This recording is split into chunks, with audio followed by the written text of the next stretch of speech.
Yo, we're back.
I was stuck hosting.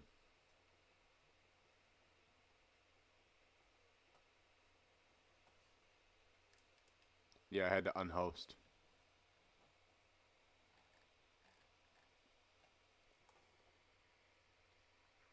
Let me go live again. Let me send the notification.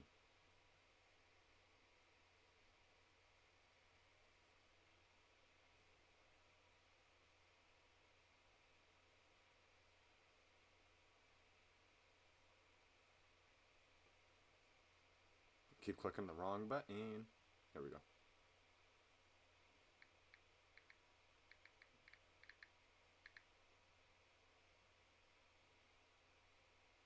Sync media sent successfully. Yo, welcome back.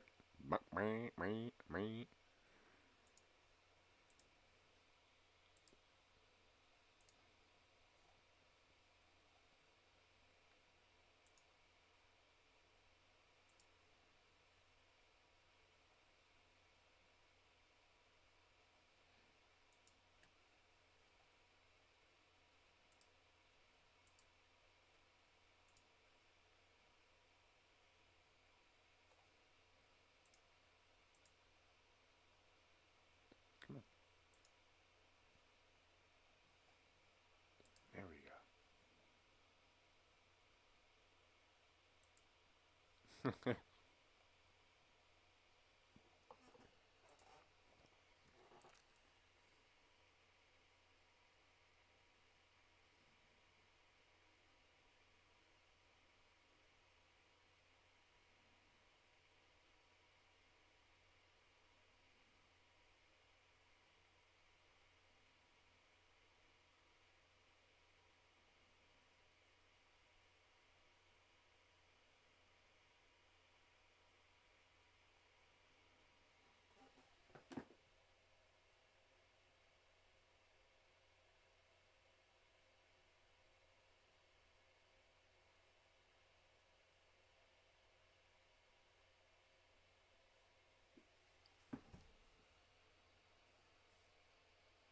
Oh, that's us.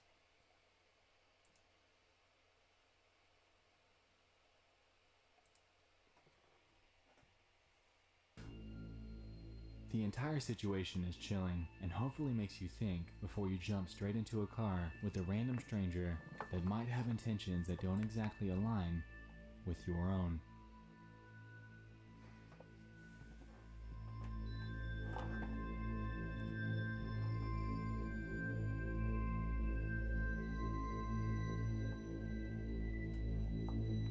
One night at Teddy's. This entry comes from a Facebook post made by a user named Hank Squires. Back in June of last year, he made a post showcasing a strange phenomenon that he had captured on his baby monitor. His post reads this: I'm very much a skeptic, and I'm going to try to explain this one. Last night, Cora woke up and started playing with a stuffed animal. Hannah thought it was cute, but she recorded it from the baby monitor. When she showed it to me, I told her that it was way too cold in her room, 66 degrees when we keep the house at 70. Then, the freaking teddy bear behind her moved. Watch the video. The video that he uploaded with that showed this.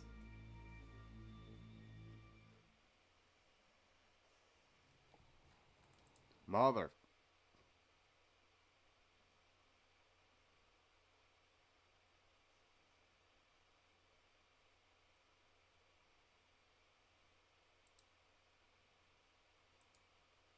Streamlabs, you're being a bitch.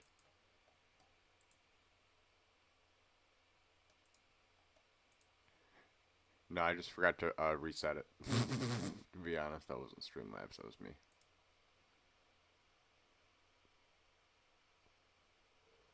Where did it fuck up at? Where did everything get fucked? There you go. Yeah, see, it's okay, Platt. I'm an idiot.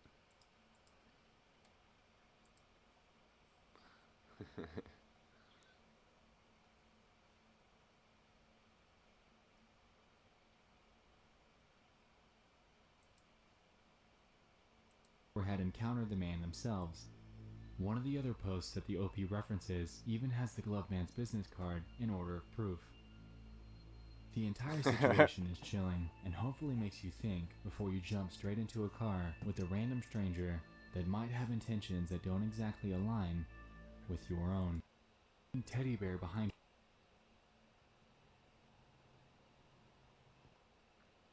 Let's recap the baby. Her room. I'm very much a skeptic, and I'm going to try to explain this one. Last night, Cora woke up and started playing with the stuffed animal. Hannah thought it was cute, but she recorded it from the baby monitor. When she showed it to me, I told her that it was way too cold in her room, 66 degrees when we keep the house at 70. Then, the freaking teddy bear behind her moved. Watch the video. The video that he uploaded with that showed this.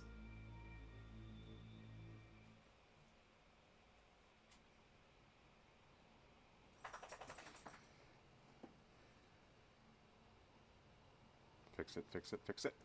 That's still creepy as fuck.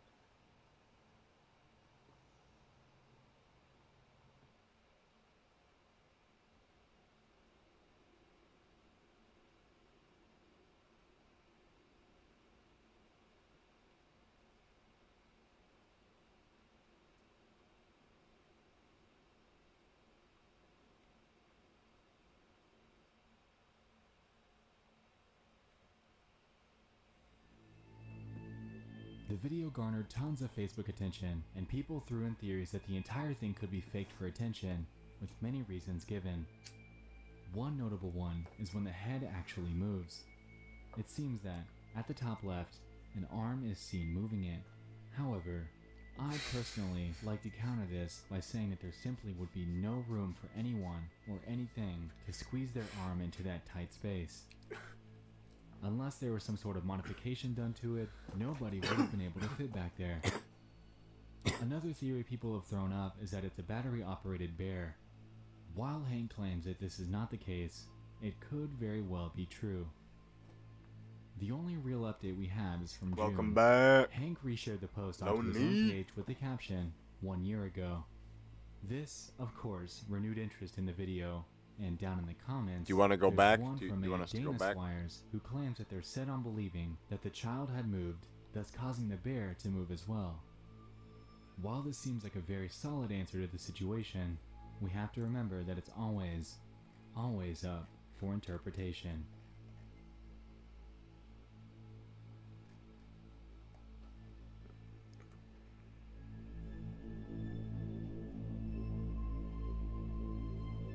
Rory Chef.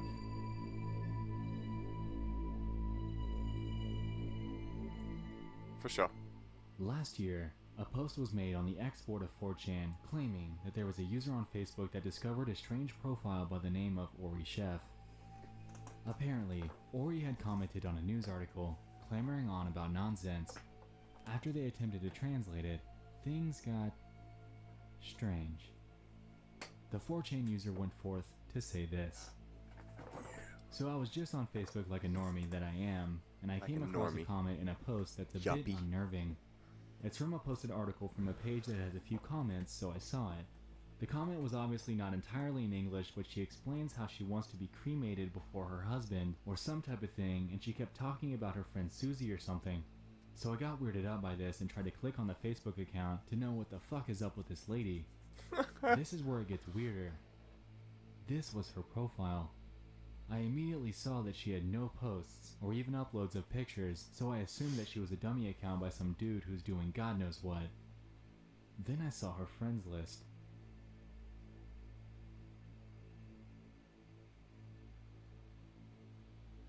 Now I just realized after skimming through all these accounts that every bio that she has adds something weird or cryptic, like cheese bread from an almond milkshake and pita bread from a seasoned beef, kind of shit like that.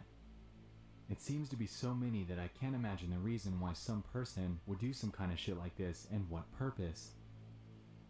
So it seems that after visiting her profile, they found that every single one of Ori's friends was It's a simply codex. another version of her profile picture with photoshopped facial features and hair. Posts on their Encryption. profiles get even stranger than this. There are multiple images depicting Oh yeah, that's an animal encryption. gore with captions that hint at the murder of her own children. Going by her profile, there are no photos or any evidence therein of Ori actually having any children. However, it's disturbing to see. After discovering all this, a user then reached out to Ori, asking her about her many accounts and why she's doing this, and she responded in her typical style, claiming that, "Yeah, all of them. I was the one who created by, unfortunately, because of my negligence and the stupidity, I forgot that I was renting the computer and forgot to change the password as soon as possible." The 4chan user responded, "Oh, okay, I understand. I like the pictures that you post, like the one you have as your profile picture. Did you make them?" To which Ori responds saying, "Really? Thank you, it's in the Play Store app. If it's in your CP, edit the pic." He then asks her how many accounts she uses, to which she responds, saying upwards of 15 to 24. When asked why, she made the excuse that she uses them for requests in Facebook games. While Ori claims this, I'm going to go forth and say that I'm absolutely not buying this. Why in the world would there be so many accounts that are made of yourself just for game requests? Also, why in the world would she post gruesome images and caption them about the demise of her own children? Something just doesn't add up. Theories have been thrown out that Ori is either a bot, a simple troll account, an account linked to the government, or actually a genuine person that, for some odd reason, found the need to create 20 plus accounts of herself. Even if this latter theory were true, why would she post such sinister things about her children alongside these screwed up images? It just doesn't add up to me. There's definitely something going on here. It almost reminds me of the Stephanie Stevens case, but weirder. So he thinks that she ate her kids? As we said before, disturbing and obscure content can exist all over the internet, and like we just witnessed, this definitely holds true. I hope you all enjoyed this entry into the series. I'd love to hear your thoughts. Which one freaked you out the most? I don't know. But they're addictive. Like drugs. Give me more. More. More. Put them in my mouth. No, I'm kidding. Drugs are bad. I know, aren't they good? What the fuck? I mean, of course you know they're good. You're the one that told me about them. And I'm over here freaking the fuck out. Happy Halloween! Wow, what a fun week this has been exploring all these marathon topics with you. This has been an absolute blast. And hey, I was thinking, what better way to bring this to a close while concurrently celebrating the greatest holiday of the year than presenting to you yet another installment We're not good. of my favorite series on We're the not channel. good. Welcome back, my friends, to Disturbing Things from Around the Internet. If you're new, this is my series that dives into bite-sized and disturbing internet events and mysteries in a list-like format. It's time, on this Halloween night, to dive into 5 more hand-picked and disturbing things from around the internet. You're disturbing. Motherfucker. Don't do it.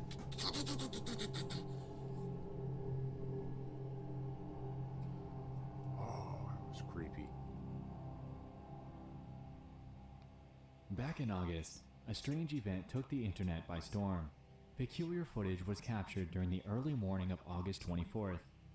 According to a Facebook post, at 3:20 in the morning, a resident in the Sunrise Ranch subdivision in Montgomery, Texas, was awakened by their doorbell. After reviewing their home video surveillance, they observed and attached the following video and images. The Montgomery County Sheriff's Office was alerted and is currently investigating the suspicious incident. The footage that they captured was this.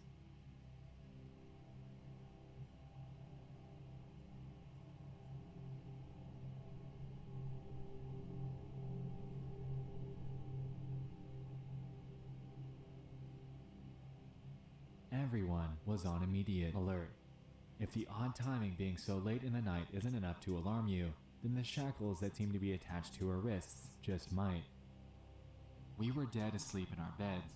My husband was awoken by the doorbell. It rang probably 20 to 30 times, one nearby resident claimed. The woman, wearing only a t-shirt and no shoes, seemed at the time to have vanished into thin air. Nobody was able to immediately track her down, and so a massive search had commenced for this mystery girl. What happened to her? Why was she crying? And why was she ringing the doorbell so many times at 3:20 in the morning?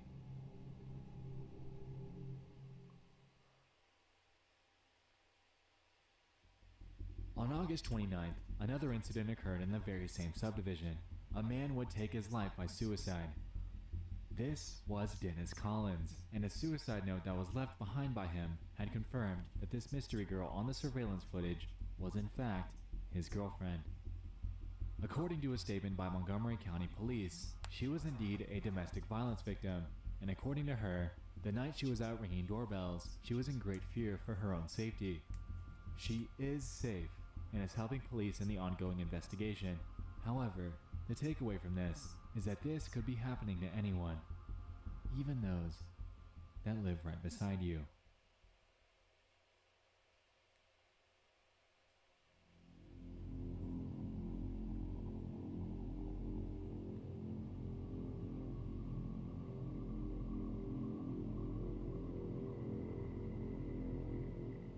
A post was made in the Ask Reddit sub asking everyone what post was the creepiest that they've ever found on Reddit.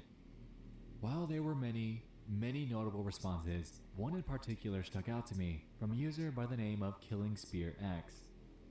They said this: "I don't know where the post is, but I'm sure many Redditors came across it already.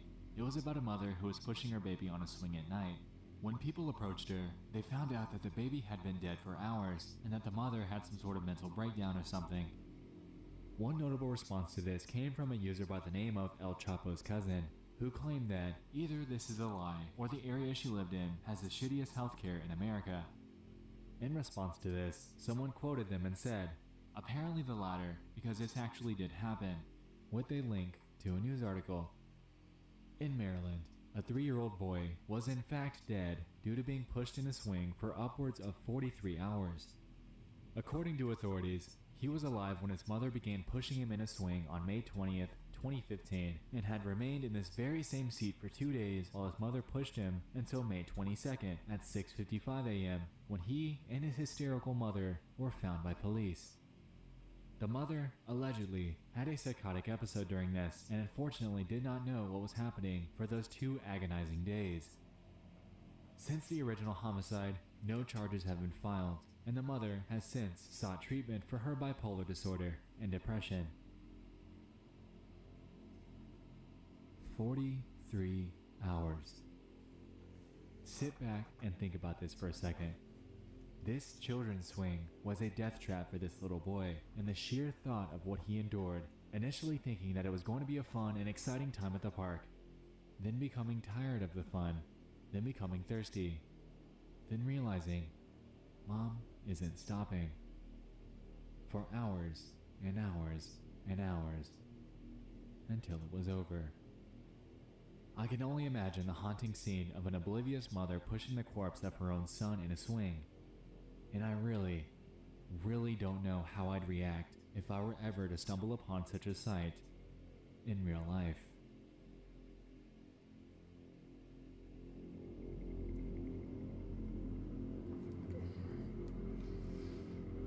Oh, quit showing her to me.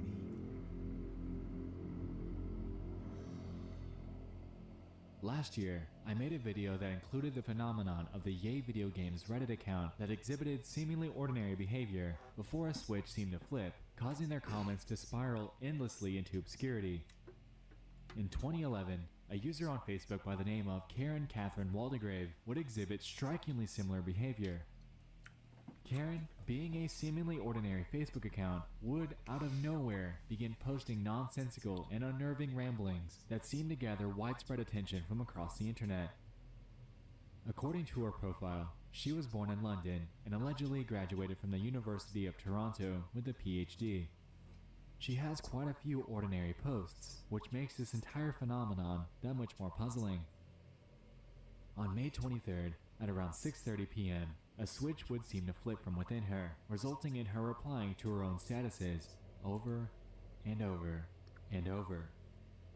Even stranger, the posts that she would make would be entirely out of context, and it would seem as if she's having a full conversation with herself. Statuses, shared photos, and everything else that she posted would then accumulate comment after comment after comment, and it got so bad that she sent approximately 700 replies to herself in the short span of just 12 hours. At times, there were paragraphs of nonsensical text sent within moments of each other, and it's been widely speculated that Karen simply did this for some sort of attention, or to troll with the help of either a bot or script that would do this for her. After all, she allegedly has a PhD. For all we know, she very well could have done just that. Oof. Since the attention that she's gotten, her strange case has largely faded into internet history as none other than someone with schizophrenia or a simple troll. Solved, right? Well, not so fast. Nah. It seems that, to this very day, there's still something going on with her, and I can't quite put my finger on precisely what that is. This is Karen Waldegrave today. This account seems to be a newer one of hers and still exhibits the same strange and bizarre behavior of her original account. Oddly, the page seems to be named differently, however, it still appears to be the same person. The pictures match up almost perfectly, and her education and location information seems to be an exact replica of what was shown on her original account. Now, why in the world would a troll be doing this 7 years later? We can notice here that she seems to upload many images of herself, and these, ultimately, would be nearly impossible to replicate. As someone who's graduated with a PhD, being seemingly well off and ordinary, why would she have any sort of need to still reply to herself with not only obscure text, but randomized links to various websites and YouTube videos? In her posts, we could see direct references to scientific works and writings, and, out of context, these seem to be completely normal. Until we realize that these are all being posted within seconds of each other. Furthermore, there's always just one person that likes each of her statuses and posts, and as you might have guessed, these are all coming from her. With just 9 Facebook friends, for all we know, this could still be the work of either a bot or a troll. The strikingly fast and almost randomized posts that come from her directly support this. However, with the pictures she shares that line up directly with her original account to the T, it's extremely hard to discount the very idea that something more obscure could be going on with her to this very day. Probably using a bot to figure something out. She probably markets.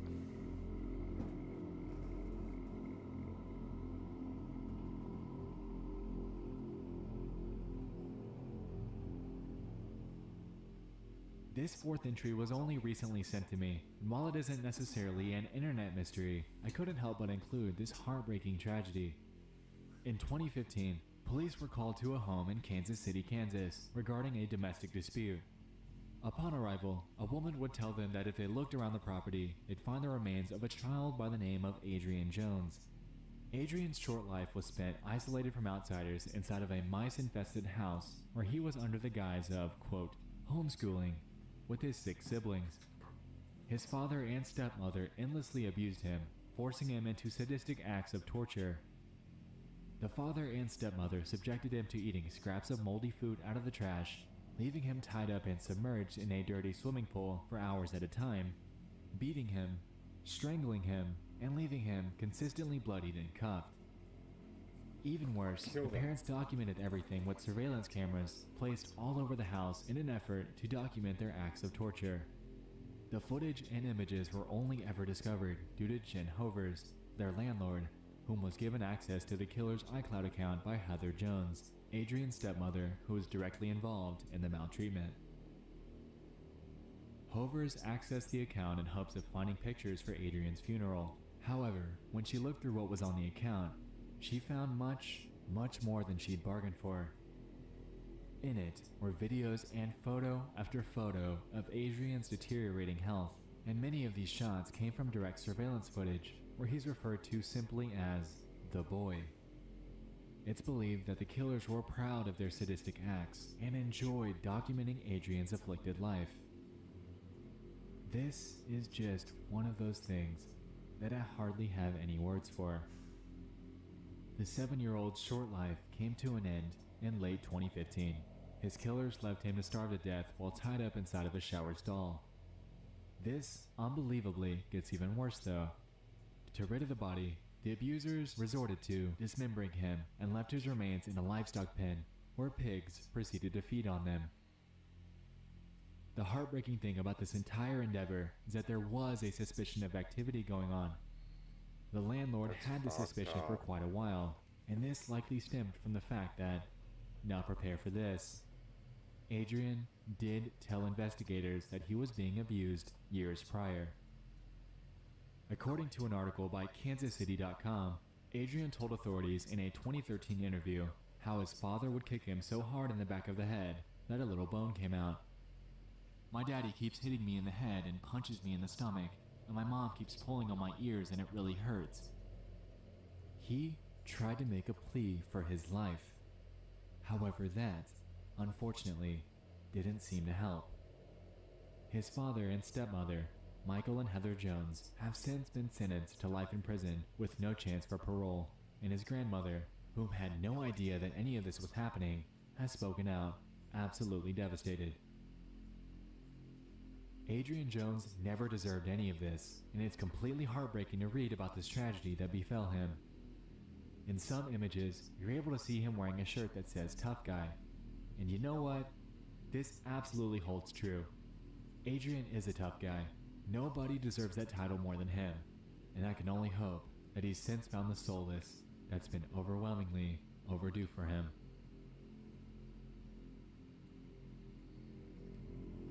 Sad. Stop showing me this weird bitch.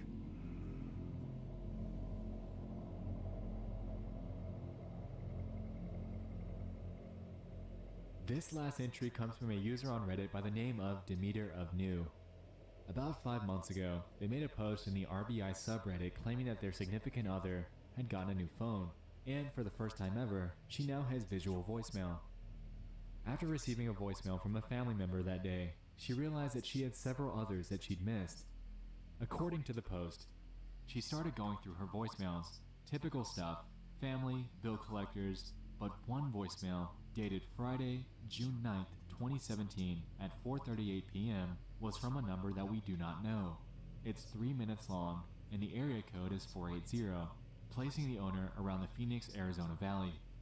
I've spent all day researching news where their incidents happened the afternoon of June 9th, 2017, and have exhausted my very limited research abilities. The voicemail that Demeter received was this.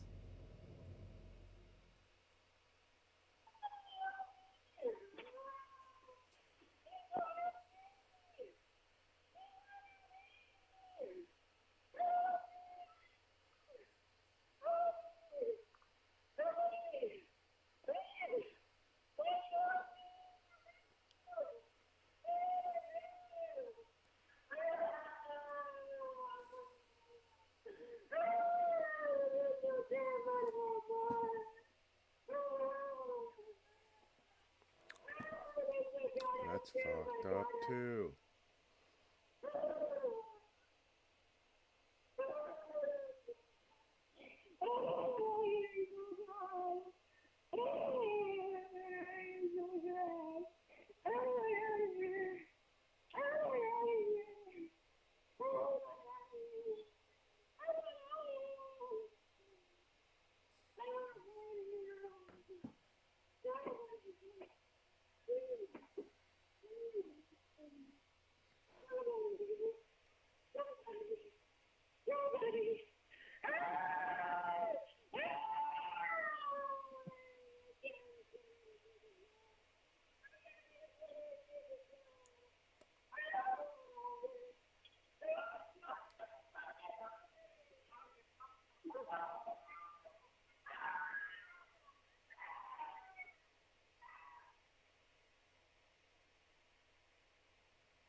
The OP then went forth to give an edit, claiming that the voicemail was dated a year prior. Phoenix police will be contacted, and that they've star 67 the number, which merely led them to a generic voicemail greeting.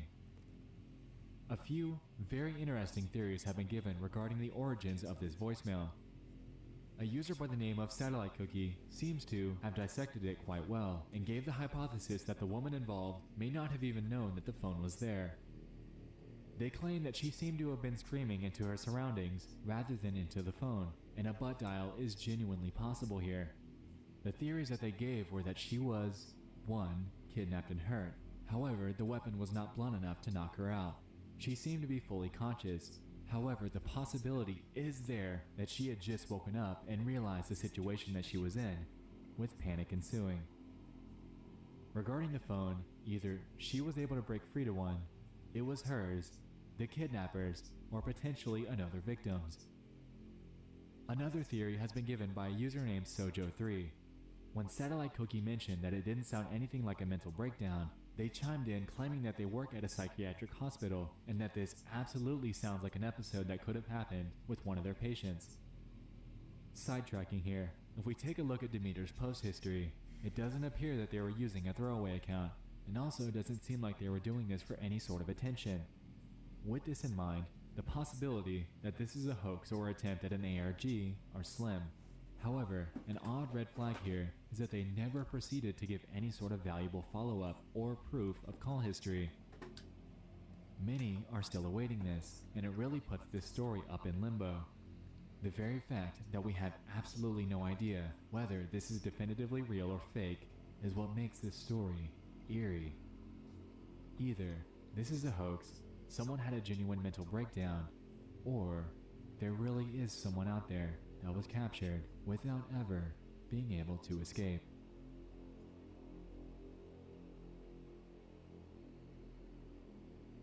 The internet is no stranger to obscure and disturbing phenomena, and tonight was a direct exhibition of that. Thank you for joining me in this latest installment of Disturbing. Why are these so creepy?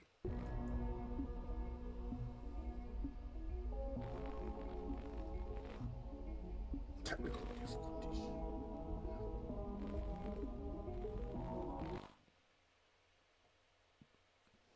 Bro, Chachu, what in the fuck balls is going on? These are scary. If you've spent even the smallest bit of time on the internet, then you've most likely encountered a creepy thing or two, either being shared, archived, or just out of happenstance. These oddities can exist anywhere from the darkest corners of the deep web, or even right there in plain sight. Welcome back to Disturbing Things from Around the Internet. If you're new, then grab a drink, pop open a bag of your favorite chips, and get comfy. This is my series that dives into bite-sized, creepy, and disturbing internet oddities from all over the internet. If you'd like to get caught up, I have a dedicated playlist on my channel to ensure that you have hours of content to fish through that'll surely leave you up at night. With that out of the way, it's time, with our guest, Scare Theater, to dive into 5 more, hand-picked, and disturbing things from around the internet.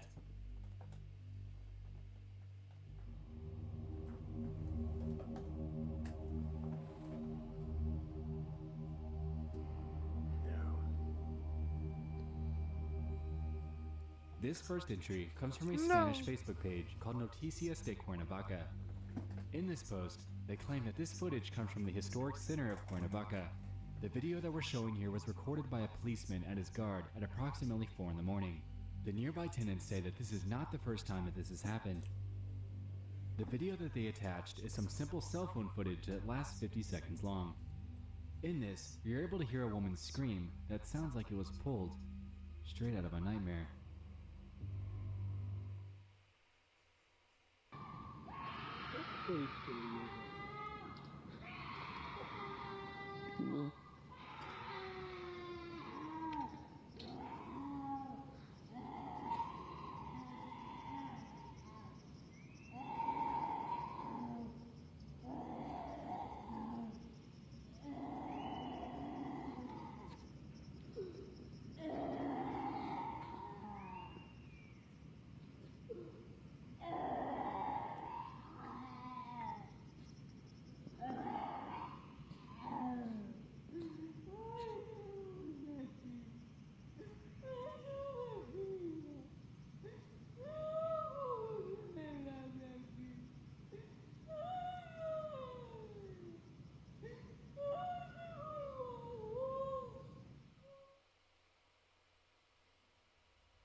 If you're unfamiliar with Mexican folklore, La Llorona, which translates to the Weeping Woman, is a popular urban legend that dates back to the 1960s. Legend has it that this woman lost her children and now cries while aimlessly wandering around in search of them. If she's ever encountered, she's known for causing great misfortune to those that approach her.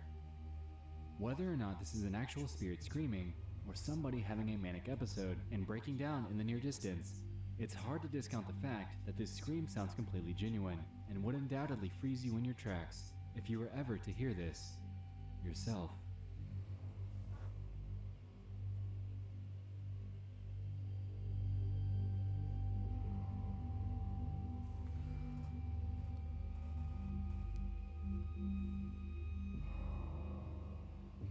On December 22nd, 2018, tragedy would befall the Sunda Strait regions of Indonesia.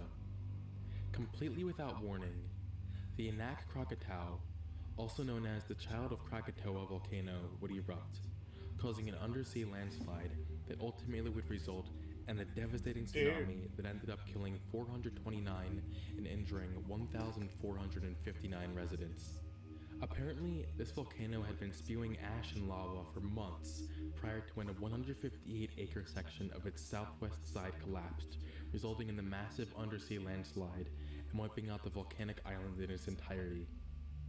The photos and video from the aftermath of this natural disaster are absolutely devastating, and one event in particular is chilling. Reminiscent of the station nightclub fire, footage was caught at a concert where the pop band 17 was energetically playing. In this footage, all seemed to be going well, and everybody appeared to be having a great time, with nothing out of the ordinary.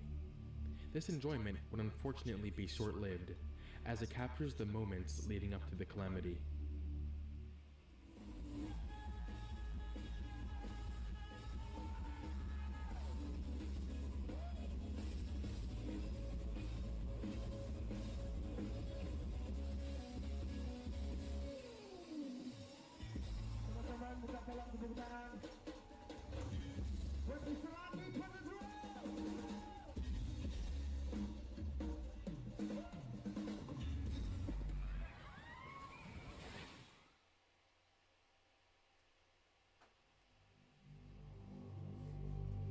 Among the 429 that were killed, 2 of those were in the band themselves. We lost our bassist, Banny, and our road manager, Oki, the lead singer cried. The heartbreaking thing about this entire tragedy was that it was so sudden. No warning, no preparation, no sound for alarm, just Mother Nature in a fit of rage, wiping out everything in sight. Since the event, people have pled to have some sort of volcanic eruption or landslide detection system put into place. Indonesia must build an early warning system for tsunamis that are generated by underwater landslides and volcanic eruptions. Landslide triggered in the 1992 and the 2018 tsunamis. As recovery efforts continue, This, alongside every other natural disaster that occurs, is a very humbling example of how helpless we can really be against the unstoppable forces of nature itself.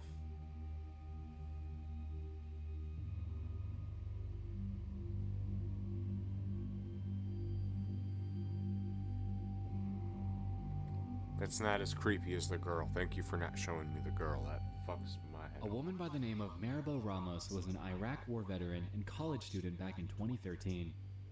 With a dream of a career in law enforcement, she was taking classes alongside caring for her sick mother.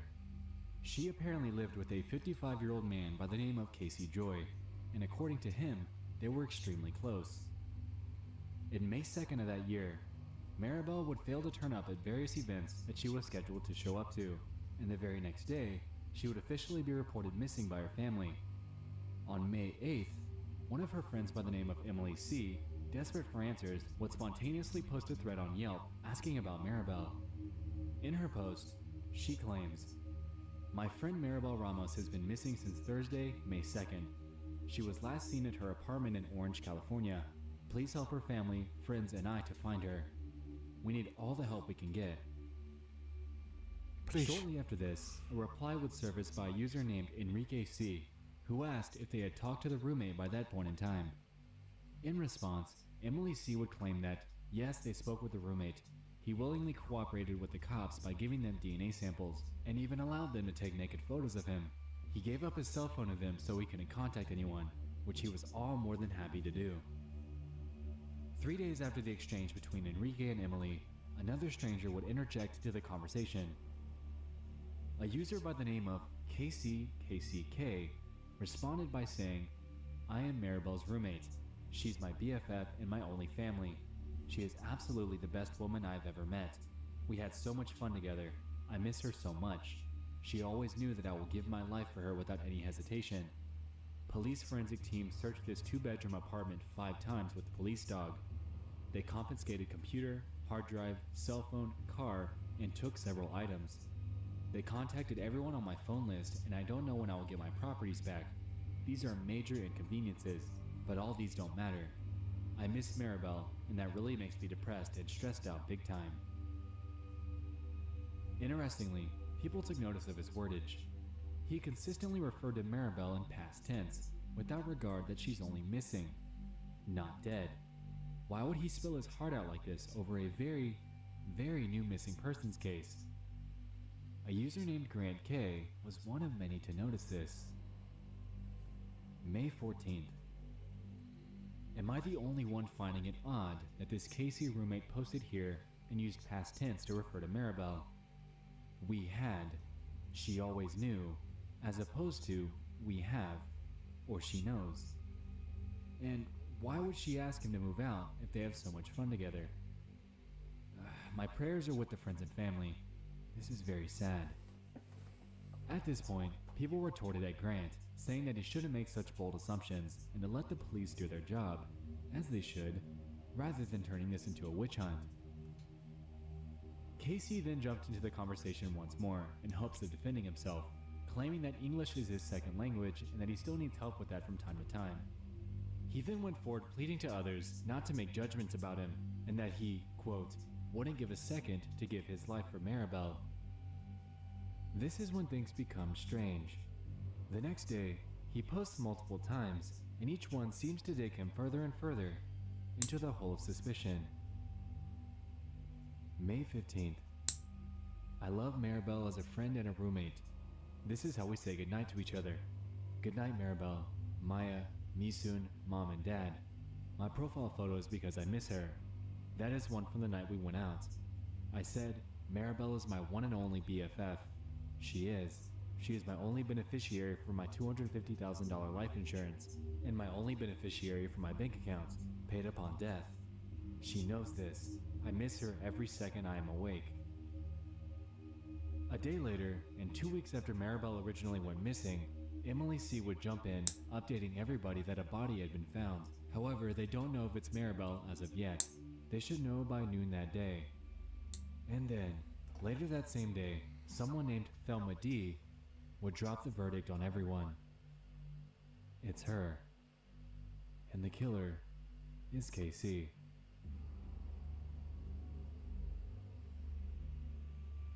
Obviously, it was Casey.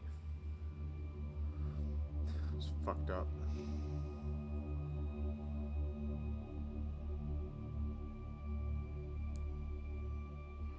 This entry surrounds a story following two young teenagers, Abigail Williams and Liberty German. The pair were best friends in the 8th grade at Delphi Community Middle School in Delphi, Indiana, a small town of about 3,000 residents. As many teenagers do, the pair were keen on hanging out outside of school, having sleepovers, and going on spontaneous adventures for fun. On the evening of February 12th, 2017, the two would have a sleepover at Liberty's grandparents' house, as school was canceled the following day. The next day, the two girls were trying to figure out how to spend their afternoon and came up with the idea to hike around the Monon Bridge, a popular nearby hangout spot. After receiving consent from Liberty's grandmother and arranging for their grandfather to pick them up a couple hours later, her sister Kelsey would drop the pair off near the bridge at around 1:30 p.m. on her way to work. Throughout the next hour or so, everything was going as usual. Liberty, as many people do, began to share her trek along this bridge on Snapchat, and in this photo, taken at 2:07 p.m., you can see Abigail smiling as she walks along it. Unbeknownst to everyone, I've seen this before. This would be the last normal photo that Liberty would ever post to her social media. An hour later, Liberty's grandfather arrived to pick the two up and texted her to meet him at the pickup spot. No response. Realizing this is uncharacteristic of her, he proceeds to call. Still, no answer. It was at this point that he'd walk along the bridge in hopes of finding the girls. However, this too would be futile. In response to his failed efforts, the grandparents report the girls as missing, and a search was promptly underway. Countless volunteers aided in this, with people scouring the entire area. At around 6 p.m. the following day, the worst would unfortunately unfold. The bodies of two young girls were located in Deer Creek, a mere half a mile from the bridge itself. The girls were confirmed by investigators to be Abigail and Liberty, and with this, the evidence that they gathered and released from Abigail's smartphone would baffle everybody. Police were able to locate this photo of a man walking along the bridge, taken shortly after Liberty's original Snapchat photo. And this very, very muffled snippet of audio sounds like a man saying the words, "Down the hill." It's been widely speculated that the audio and this man are directly connected to their deaths, and it's very possible that this same man was ordering the girls to go to a specific location down a hill before he ended their lives. To this day, the only evidence they have to go off of is that Snapchat, the grainy photo, the audio, and the sketch of the suspect. Everything else surrounding the true whereabouts and identity of the killer remains a mystery to this very day. Since this tragedy, the entire town has since replaced all of their exterior light bulbs with those that have an orange hue, and will keep them as such until the day the killer is found.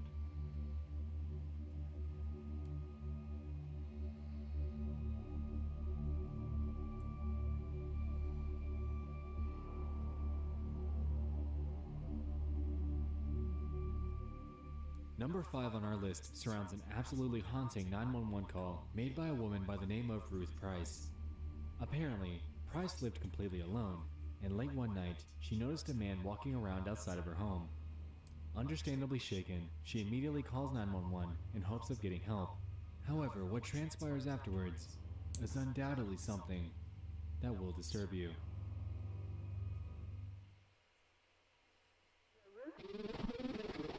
What's the problem, ma'am? Oh, there's some guy been checking the place out. How? Well, he went in the back. I have an apartment in the back, and he said he was looking for a guy. And he comes to my door, and yeah, and said he's looking for an apartment. So I live alone, and I'm an old lady. Where is he now, ma'am? I have no idea.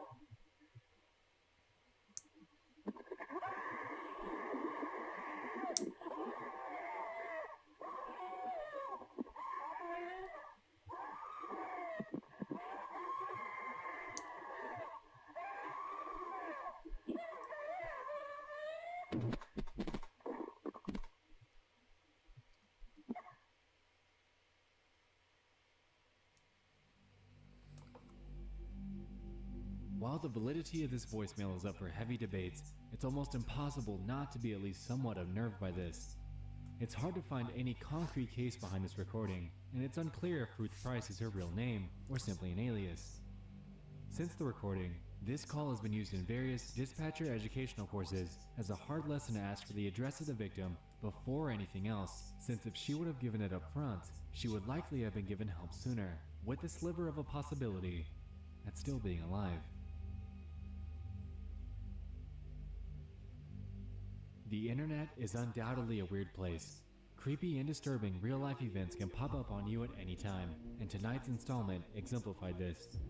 If you, for some reason, haven't yet subscribed to Scare Theater, go over there and give him a sub, and a big thank you for jumping in this with me. He's one of my bigger inspirations, and it was awesome to have him on.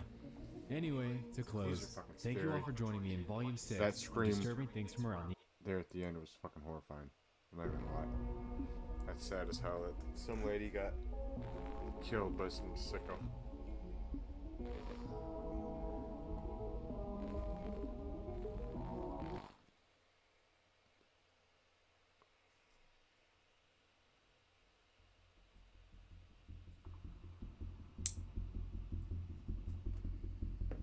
No matter who you are, stumbling upon a mystery or something completely ominous can absolutely pique our interest.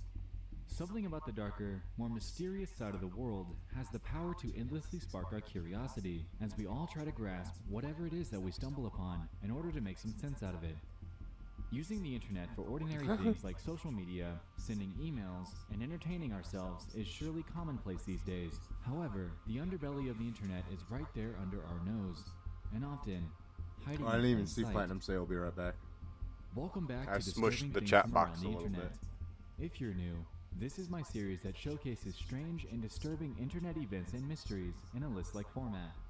If you'd like to get caught up, I have 6 other episodes in a playlist on my channel that'll surely keep you up at night. With that out of the way, it's time, once again, to dive into 5 more hand-picked and disturbing things from around the internet.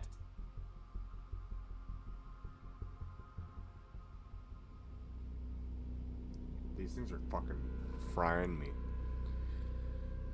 Wow. Jesus. Spare some help. Put a Number bullet 1 in on the our arm. list involves a post that was made about a year ago to the paranormal board on Reddit.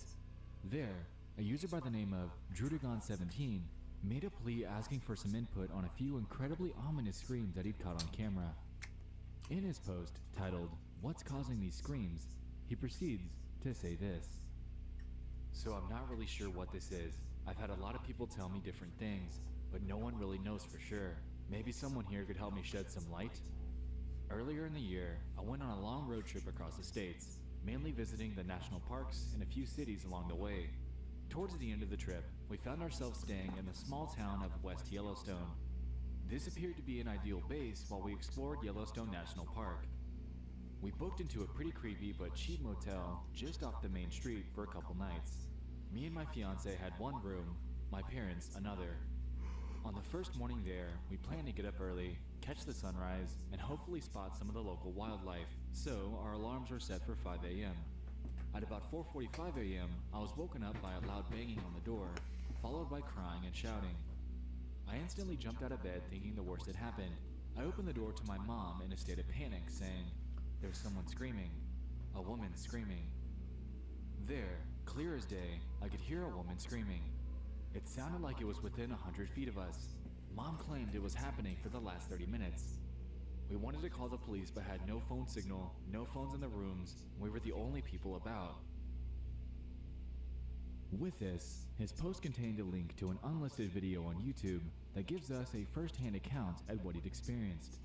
In it, we can hear the screaming that he's been asking about, and it's absolutely something that would halt me in my tracks if I were ever to hear this myself.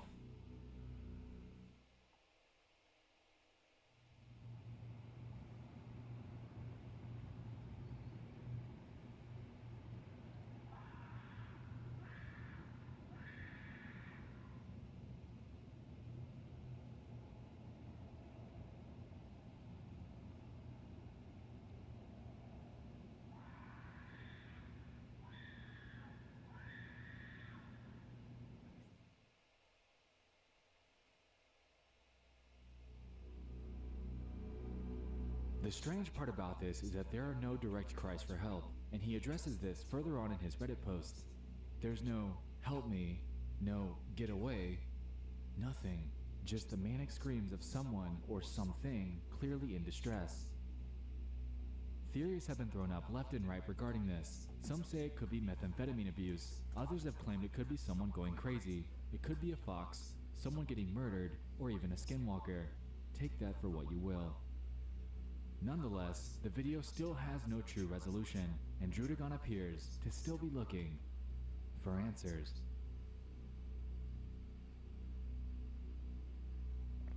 Wild.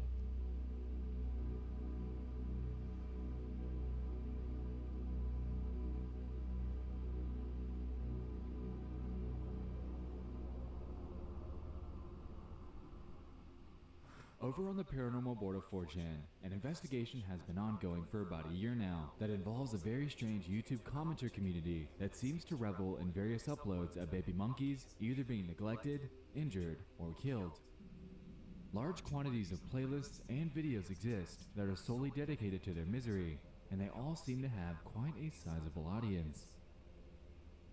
One example that I'd like to touch on is this channel by the name of Kill Baby Monkeys.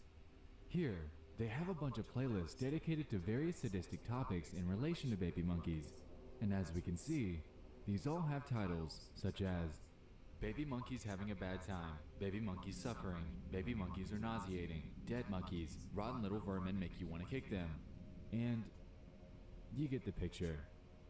Now, most of the videos in these numerous playlists don't explicitly show animal abuse towards monkeys, but rather natural deaths due to other animals, and nature simply being nature. Also in these are ordinary feeding videos, rehabilitation, or those that show neglect by an owner.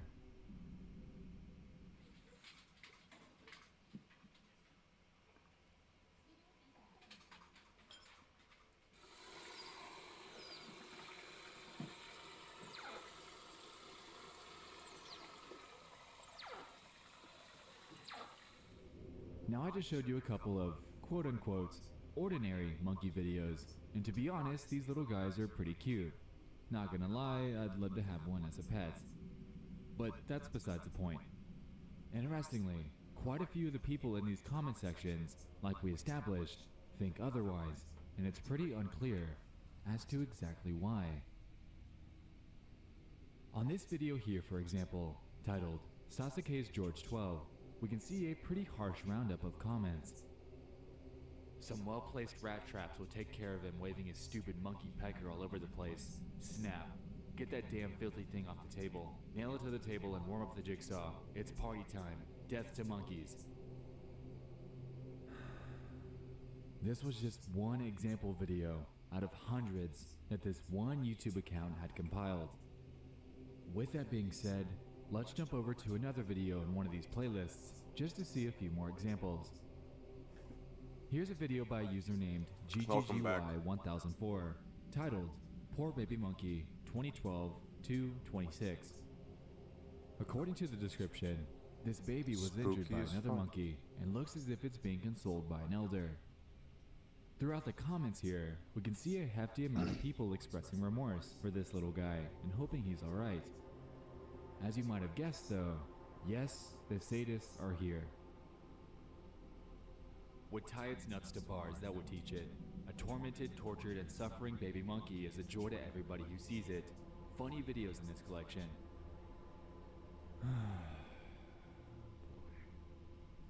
So, what's up with these people? What's their deal? According to a viewer that reached out to me and the 4chan thread that this is being investigated in, it seems that they all hold a primary hatred towards baby monkeys and none else. Also, they're extremely open about their beliefs regarding them and have this undying obsession over wanting to see them, and only them, either in pain or dead.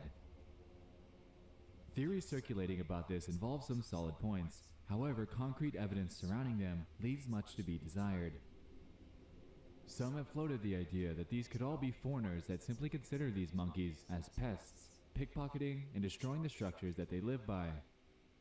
The thing about this is, though, that most of the names of these people seem to be in perfect English. It isn't like Google Translate English either. It all seems just ordinary, as if they're natively from an English-speaking country. With that being said, a user by the name of Kumbio Boombox on my subreddit explains that this simply isn't a sufficient or substantial, by any means, explanation for the sheer magnitude of the torture fantasies that these people engage in. A second theory about this involves the idea that sadistic pedophiles could be using these monkey videos as a parallel or proxy to real children. This is sort of tied to theory number 3, which we'll get to in a second, but it seems like these people have this undying vendetta against babies, and babies only. The third theory involves a possibility surrounding the uncanny valley, and how these primates tread in that gray area where some anti-competitor genes might come into play. It seems that these people could be seeing these little guys as some sort of an evolutionary threat, for some reason or another, as primates are the closest genetic relative to humans. Nonetheless, the community surrounding this strange phenomenon is very much still active in various YouTube comment sections, and while it's been shared throughout the past decade or so on numerous websites and subreddits, a true explanation for the reasoning behind this bizarre movement has been unclear, and remains as such to this day.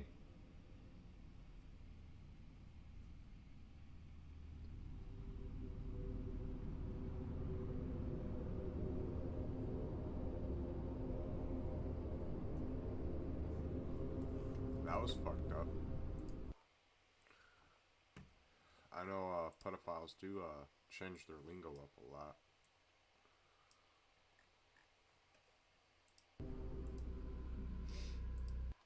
Once I go to the bathroom. This shit is fucking me up, man. I'm gonna watch these all goddamn night. After my stream ends and shit, I'll just be in my bed watching these like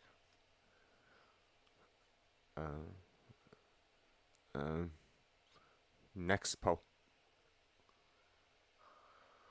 Oh, this lady wants to eat her babies. Okay. Makes sense. Right. Okay. I'll be right back.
I'm back, fellas. I'm sorry. Hey, I go to the bathroom. Number 3 on our We're list watching some involves scary a Facebook stories, post by my a user dude. named Jose de Jesus.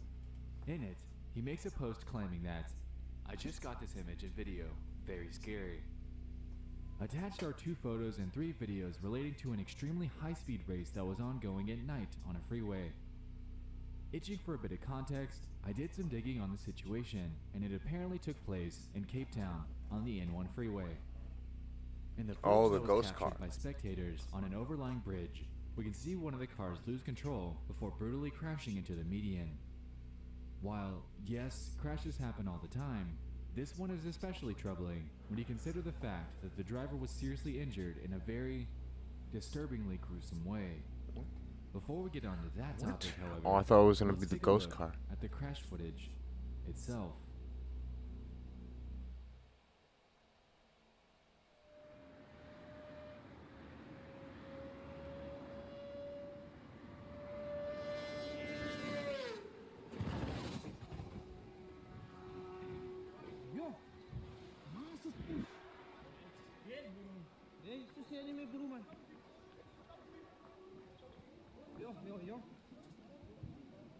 Is that a fucking beer?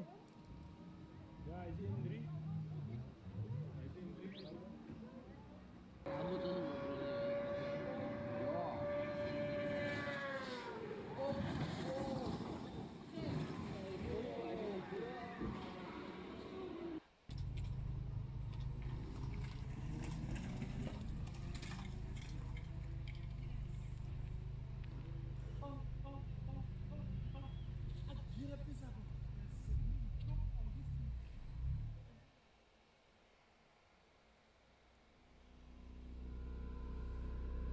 If we go by the image attached in Jose's Facebook post, we're able to conclude that this wreck happened at upwards of 192 miles or 312 kilometers per hour. Clearly, a very deadly speed to maintain. With this in mind, watching the video that the passenger in this car took during this race really puts the true danger of this into perspective.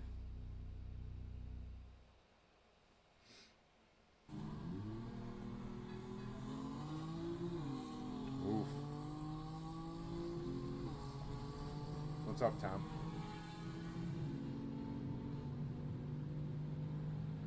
These guys are dumb.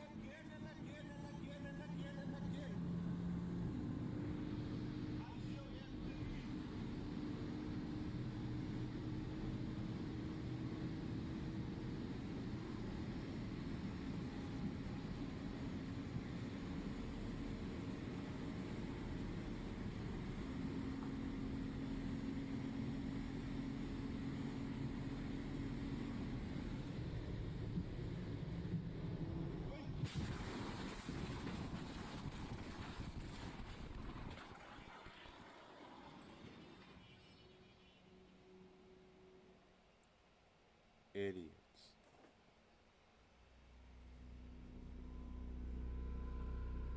Watching both of those videos were definitely some of the more disturbing things that I've ever seen on the internet. However, none of those compare to the third upload that this guy had in his post. Like we established before, the driver was critically injured in his crash. But how bad actually was it? Oh god, If don't this show last video is anything to go by, then it's safe to say that he was to the point where I wouldn't even want to be alive. I've seen my fair share of gruesome and disturbing things on the internet, but this one absolutely takes the cake, as I couldn't even watch it for longer than a second. For that reason, I won't be showing the uncensored version to you, but rather this Facebook censored one. In it, we can hear audio of the driver desperately clinging to life as doctors try to help him.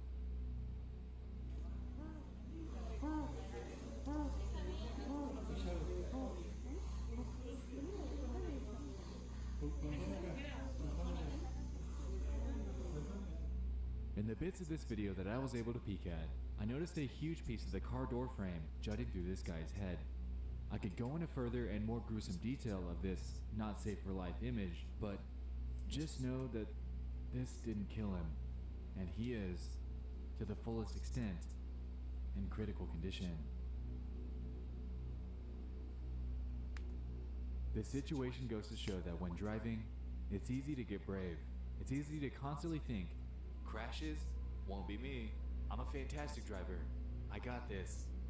But this type of thing can happen in an instant. 1 out of These 4,000. drivers, very idiotically, had absolutely no regard for their passengers or others on the road, and I'm incredibly glad that there were no innocent bystanders or drivers within the car's trajectory, since if there were, this absolutely could have turned out infinitely worse than it had.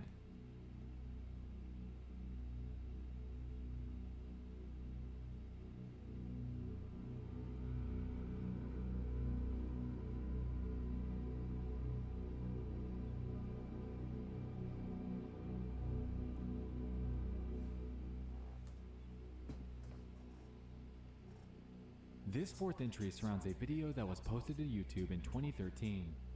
The title of it is, Couple Drowns in Front of Camera. This 7-minute video shows the tragic turn of events that occurred while a couple, a 22-year-old by the name of Haitham Mohammed Dayan and his newlywed wife, whose name I was unable to locate, spend their 1-year honeymoon at a pond located in the Bait Bas area south of Sana'a, Yemen. This cell phone footage was taken by Haitham himself as he propped the phone up on a rock to film their embrace.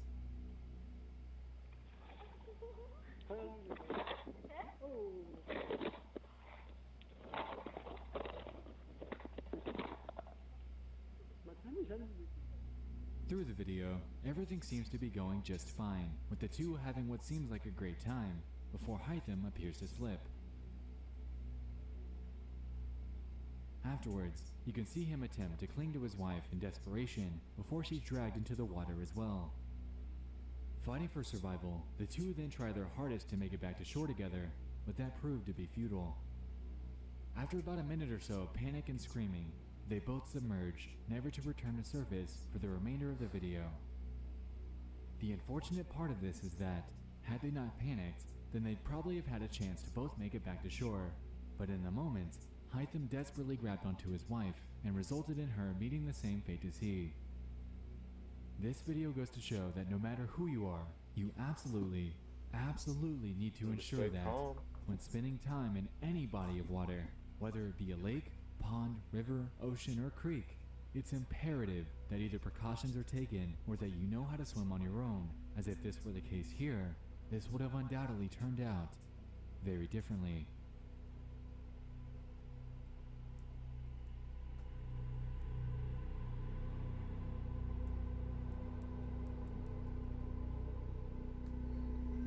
Brandon Lawson's final call. This last entry has stuck with me for quite a while ever since I initially discovered it. On August 8th of 2013, a man by the name of Brandon Lawson had gotten into a pretty heated argument with his longtime girlfriend by the name of Ladessa Lofton. Needing some space and time to cool off, he called his dad to see if he could make a 3-hour drive over there to spend the night. Trying to talk him out of it since it was so late in the night, Brandon embarked on his journey at 11:54 p.m. en route to Crowley, Texas. Just 40 miles later, though, he would suddenly run out of gas. After pulling over, he proceeded to call his brother, Kyle, for help, and once he arrived to assist Brandon, he was nowhere to be found. After searching for what seemed like hours, nothing was found. However, the very next day, the realization was made that Brandon had actually made a sudden call to 911 shortly after hanging up with his brother. In it, we can hear a very shaken Brandon try to explain the situation that he's been caught up in. Have a listen. 9/2013 0:50 and 38 seconds. 911 emergency. Yes, I'm in the middle of the field. The taper just threw some guys over. Right here going towards Javelin on both sides. My truck ran out of gas. There's one part here. You got to chase it to the woods. Please hurry. Okay, now run that by me. I'm not talking to him. I told you ran into him. Ah, you ran into him. Okay. Got the first guy. Do you need an ambulance? Yes. No, I need the call. Okay. Is anybody hurt? Hello? Hello? Hello?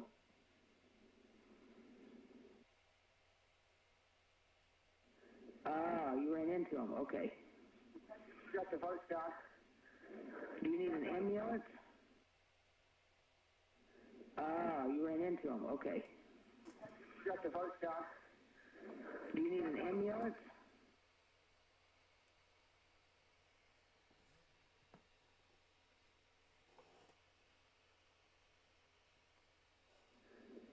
You ran into him. Okay. Got the first guy. Do you need an ambulance?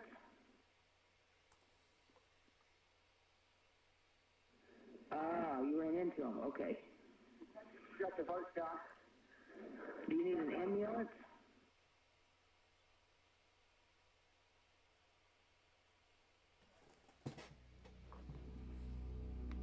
Tons of speculation and controversy have arisen from this ominous 911 call, but the primary consensus surrounding it is that it's, to this very day, an unsolved mystery. Police, allegedly, were initially hesitant on considering this a missing persons case due to outstanding warrants that were issued for Lawson. They believed that he'd attempted to run off to get away from them and that he'd turn up sometime soon, but, as we know, this was not the case. You see, Brandon had 4 children who his relatives say he'd never abandon, and coupled with the strange reaction by police, it almost seems to some that this case was somewhat swept under the rug due to police disinterest. Hearing the frantic voice of Brandon play back is haunting. As the video pointed out, it absolutely sounds like he wasn't alone, and being so late in the night, it's chilling to contemplate on what could have really transpired on that late evening, just 40 miles from his home.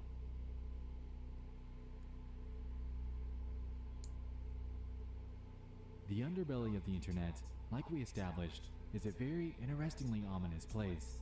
Strange and obscure posts, stories, and articles seemingly pop up every day, and tonight we were able to touch on a few of them. Oh gosh.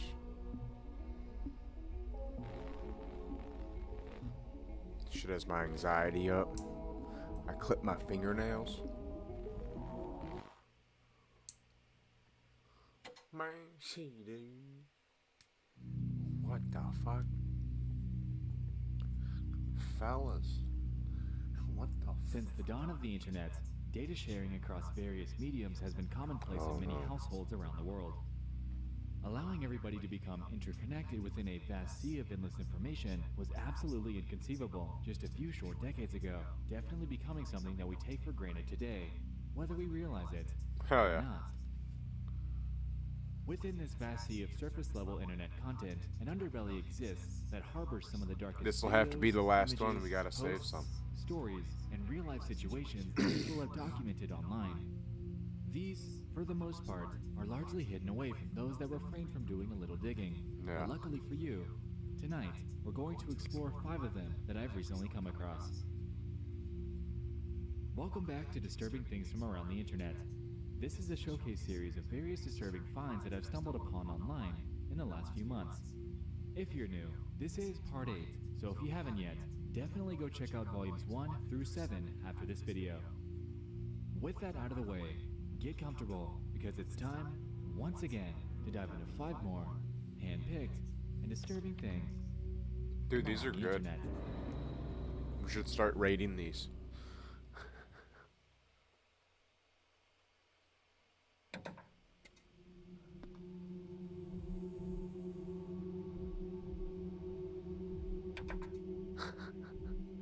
Number 1 on our list involves an upload by a user named Avalesser60.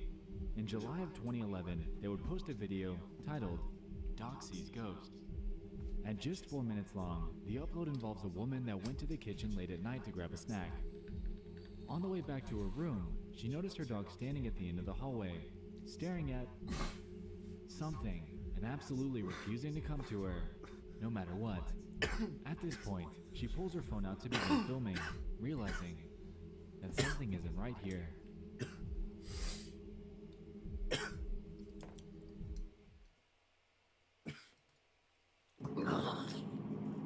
Can you come over here now?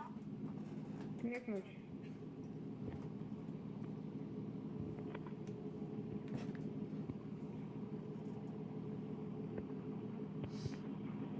Come on.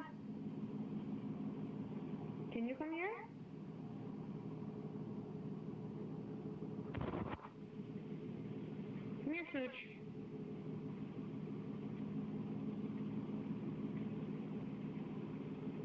It's okay.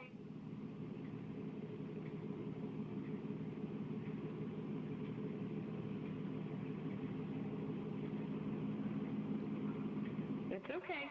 Come on. It's okay.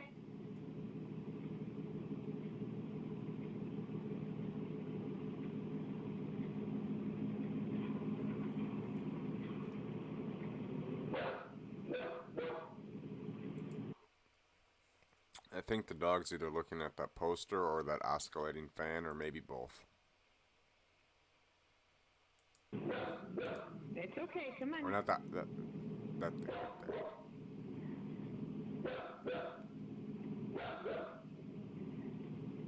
It's okay. Come on. Come here. Come on, mommy. Come on.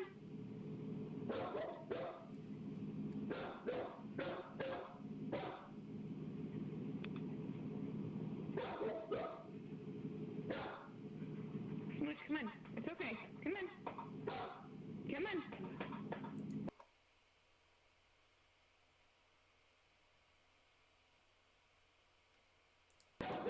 Come on. Come here. Come here. Come here.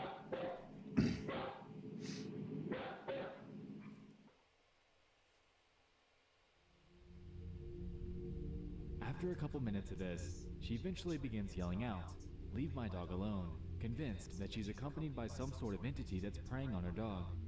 Standing firm, she continues to convince it to come to her. Good. I opened your cabinet for you.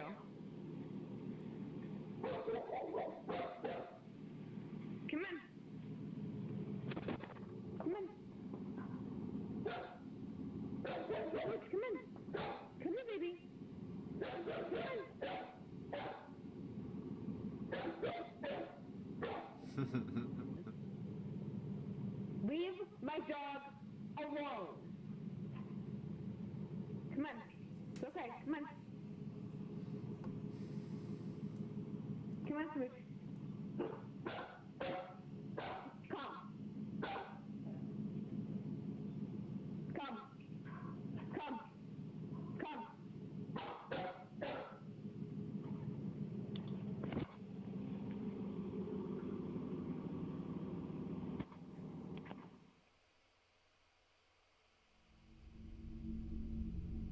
Like we just saw at the end, the dog never ends up following her command, ultimately retreating around the corner. The comments on this video are surprisingly sparse. Some were drawing parallels to their strange experience with their pets, while others were attempting to rationalize the situation. One commenter claimed that this wasn't the work of any sort of ghost at all, but rather, the dog was scared of the black box at the edge of the frame, or what it presumed to be a shadow in the kitchen. Now, in a way this makes sense, but they're hell-bent on staying on their side of the hallway at all costs. Dogs generally know their homes pretty well. What about this box or shadow would freak it out so much here? Also, we can notice that the dog stares up at the top right corner for most of the video, which makes it seem like whatever it's scared of isn't exactly on or near the floor.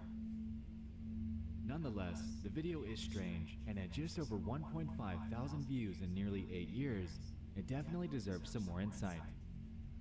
This dog saw something.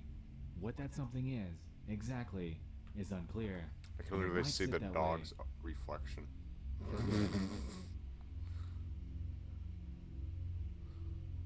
My dogs see the same shit.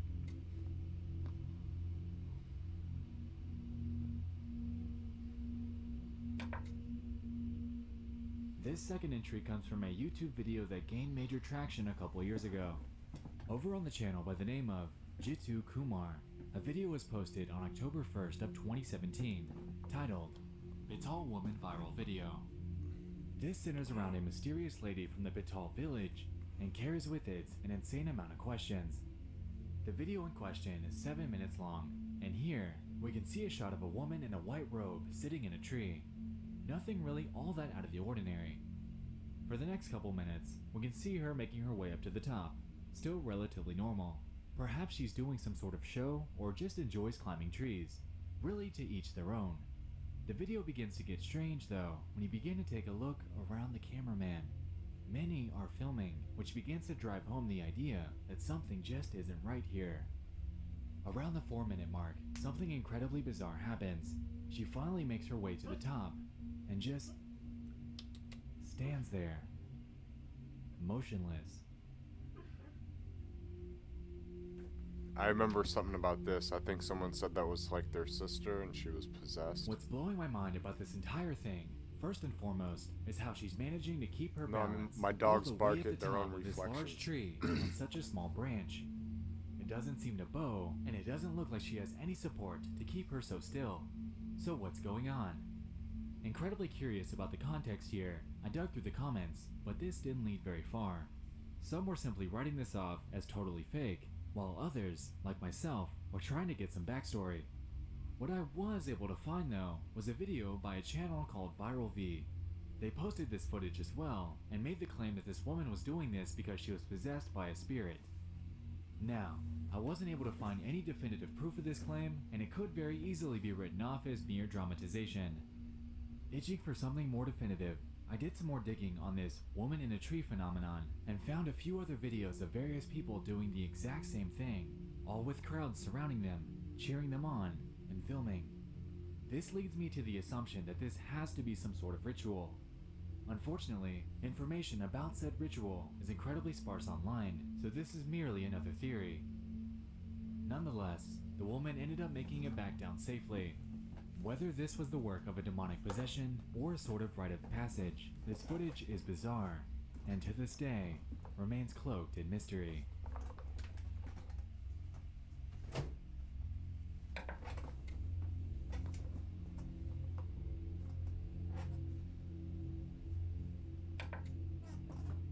In August of 2013, a Florida man named Derek Medina and his wife Jennifer Alfonso were going about their lives after becoming recently remarried. Unbeknownst to most that knew them though, their marriage would soon begin to take an extremely grim turn. On August 8th, Derek would post a sudden Facebook status. From his cell phone at about 8 p.m. that night, he would go forth to say this: "I'm going to prison or death sentence for killing my wife. Love you guys, miss you guys, take care Facebook, you'll see me in the news. My wife was punching me and I'm scared. I'm not going to stand anymore with the abuse, so I did what I did. I hope you understand me." Fittingly, his Facebook friends were shocked. Was this some sort of joke? A hoax? Was he hacked? Not quite, as soon after this post went live, he'd contact his relatives, explain to them what happened, change clothes, and head over to the police station to turn himself in. During the initial investigation, authorities caught sight of security cameras that Medina had put up in their home. After confiscating that and going over the footage, we're able to see firsthand what actually played out that night.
might notice in that video that after the smoke flies up from the gunshots, he leaves the room before returning to take a second look at her. This wasn't just to take a second look. Remember that Facebook status that I mentioned prior from Derek? He posted another one as well at around the same time. In this other post by him, we're able to see his deceased wife slumped back. The caption that he attached to this was a grim R.I.P. Jennifer Alfonso. Since this happened, Derek Medina had, like we established, turned himself in. Interestingly though, he pled in self-defense, claiming that she charged at him with a knife. Because of this claim, and the results of the investigation, he was convicted of second-degree murder and ultimately was sentenced to life in prison. Across the internet, you're able to find more surveillance videos of what actually went on behind closed doors in their home. These are hard to watch, but ultimately reveal that the domestic struggles that the two faced in their relationship were probably more common than we think.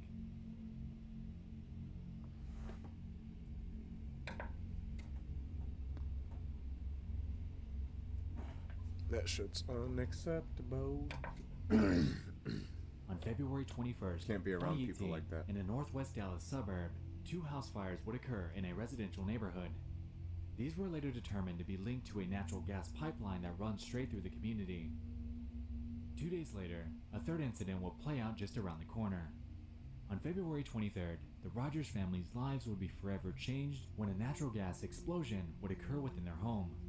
Ominously, the moments leading up to this were actually documented by their 12-year-old daughter, Michelita. According to the Rogers family, she was recording iPhone videos early that morning for fun, goofing off and sharing her excitement as she got ready for a cheerleading event later that day.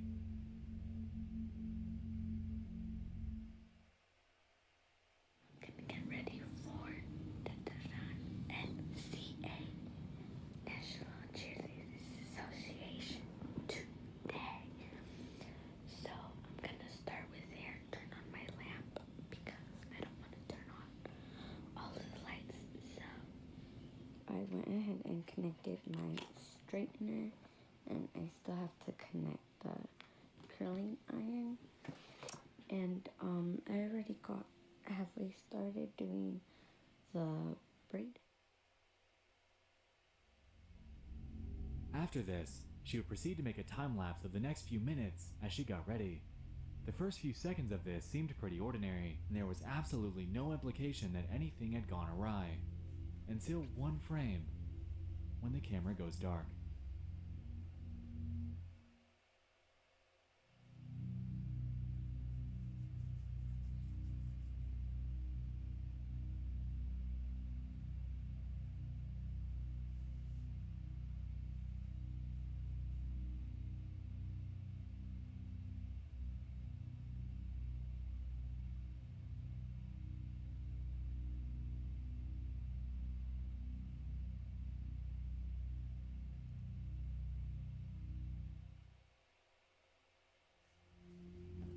This gas explosion had led to the passing of Michelita and the injury of her parents and brother. According to her mother, who was out of the room, this happened out of nowhere while she was asleep. Once it happened and she came to, her and her husband rushed over to their daughter to find her stuck under dresser drawers. After getting her out, they rushed her outside to firefighters who laid her on the ground, as she, at the time, was still alive. In the moments during this, her mother would whisper to her in Spanish, "Fight like a warrior," confident that she got the message. After being rushed to the hospital, about a half hour later, she was pronounced dead by doctors who claimed that her internal injuries were simply too severe.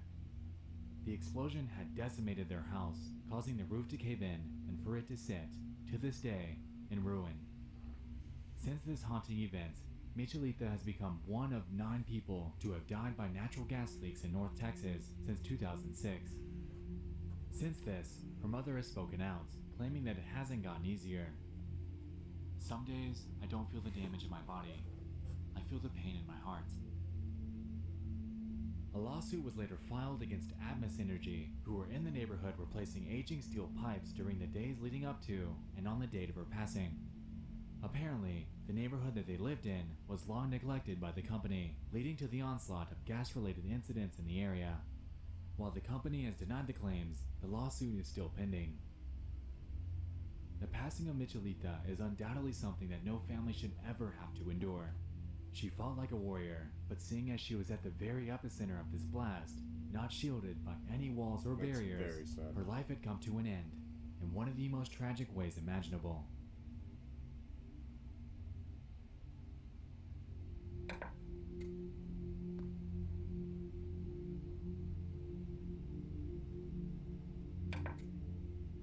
A widow named Sandra Harold and her pet chimpanzee, Travis, have lived together in Stamford, Connecticut since 1995.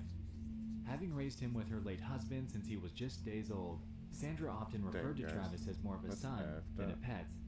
They'd often bring him along to work and to shopping trips around town, and having been socialized around humans for his entire life, the Harolds maintained a growing trust in what they believed to be his extremely calm and well-trained demeanor. On the night of February 16, 2009, this notion would be thrown into a tailspin when a friend by the name of Charla Nash would visit them. At around the same time she'd arrived, Travis had gotten a hold of Sandra's car keys and left the house. Noticing that Charla was holding a Tickle Me Elmo, Travis's favorite toy, he brutally attacked her, latching his hands onto her face and pulling it apart, piece by piece. At this point, Sandra would grab a butcher knife and run out to begin stabbing him in an attempt to get him to stop. This ended up being futile though, as it only made him angrier. Since this was the case, Sandra rushed back to grab the phone. She dialed 911 and in a desperate plea, manically described the situation as it was unfolding in front of her. Stanford 911, where's your emergency? Oh, this is Sandy. 231 Rock River Road. What's the problem? Send the police. Send the police. What's the problem there? The chip killed my friend. What's the problem with your friend? Oh, please. What's the problem with your friend? I need to know. Send the police up with a gun. With a gun. Hurry Who up. has a gun? Please, hurry up. He's killing my girlfriend. What is the problem? He's killing my friend. Who's killing your friend? My chimpanzee. Oh, your chimpanzee is killing your friend. He ripped her apart. Hurry up. With a gun. Hurry up, please. There's someone on the way.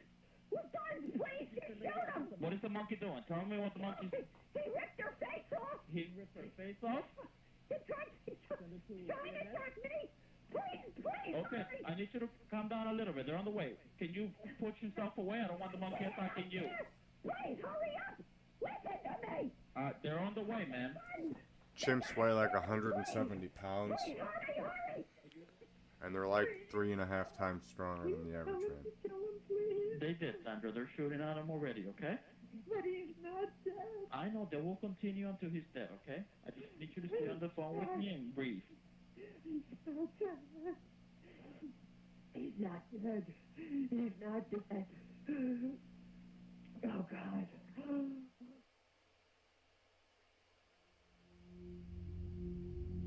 When the police arrived, Travis, after engaging with the officers, was shot numerous times, which resulted in his death. As for Carla, her face was completely ripped off, and she was immediately rushed to the hospital, where she underwent over 7 hours of surgery on her face and hands. According to medics, she lost her hands, nose, eyes, lips, mid-face bone structure, and maintained significant brain injuries. A few weeks later, it was announced that she'd be blind for life. Afterwards, she was offered the opportunity to undergo experimental transplant surgery due to the extreme nature of her injuries, and this seemed to be successful. Until later, when her body began to reject them, resulting in her undergoing even more corrective surgery. According to toxicology reports, shortly before this incident, Travis had been given a mixture of prescribed Xanax and tea in Sandra's attempt at treating his Lyme disease. This is widely believed to be the cause of his manic episode, as the drug causes paranoia and hallucinations in chimpanzees. In 2009, the Nash family would file a $50 million lawsuit against Sandra Harold. A year later though, at age 72, Harold would pass away due to a ruptured aortic aneurysm. Because of this, the Nash family ended up reaching a settlement with Harold's estate, which was valued at about $4 million. Charla Nash is, to this day, still undergoing recovery efforts from the attack. What played out on the night of February 16th, 2009 is incredibly tragic and will undoubtedly remain in the back of her mind for the rest of her life.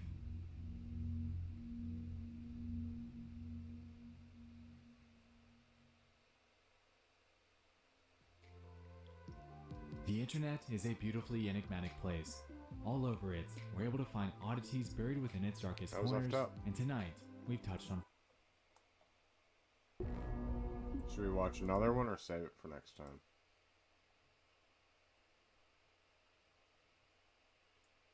Yeah?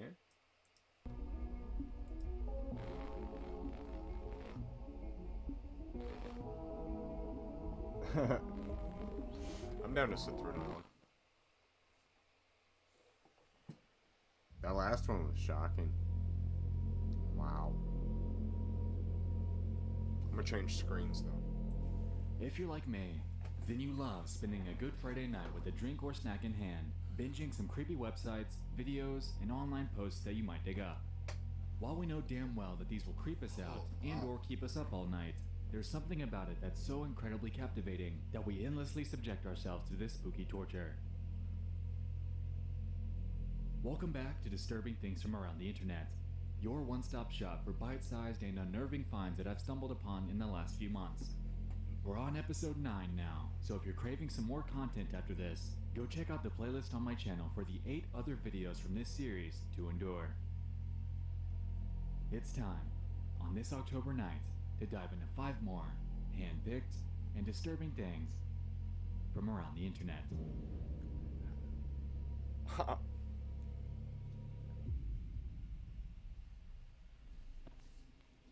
Ow. It's got like an eyelash in my eye.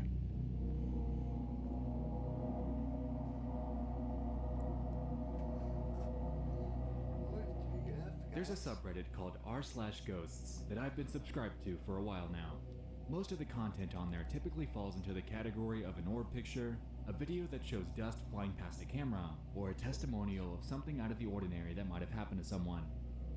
Occasionally, however, things will pop up on there that legitimately freak me out, and such was the case here.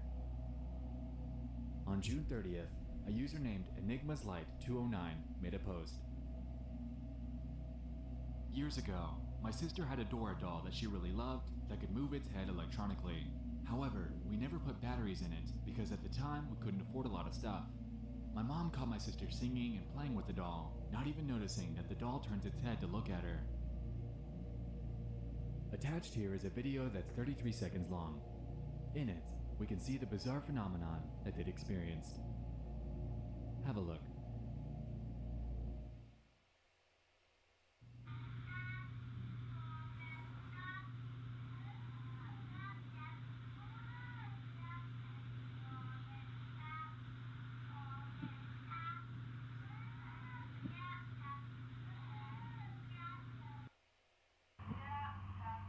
Whoa.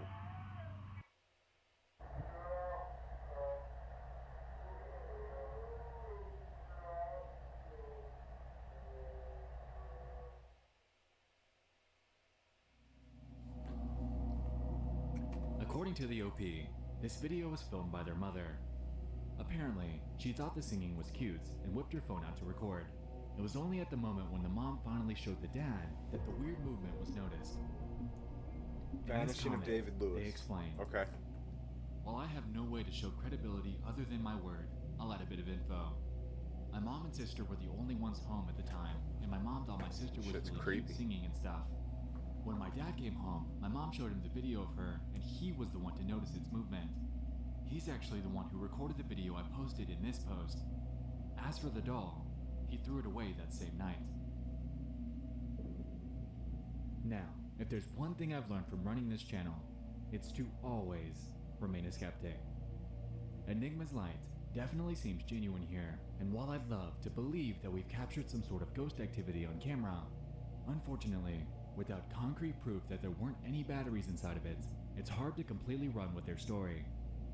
Regardless, the video and testimony is one of the creepier ones that I've seen online, and if their story is legitimate, then, well, it looks as if they've caught some sort of paranormal entity on camera. Good thing OP threw that doll away.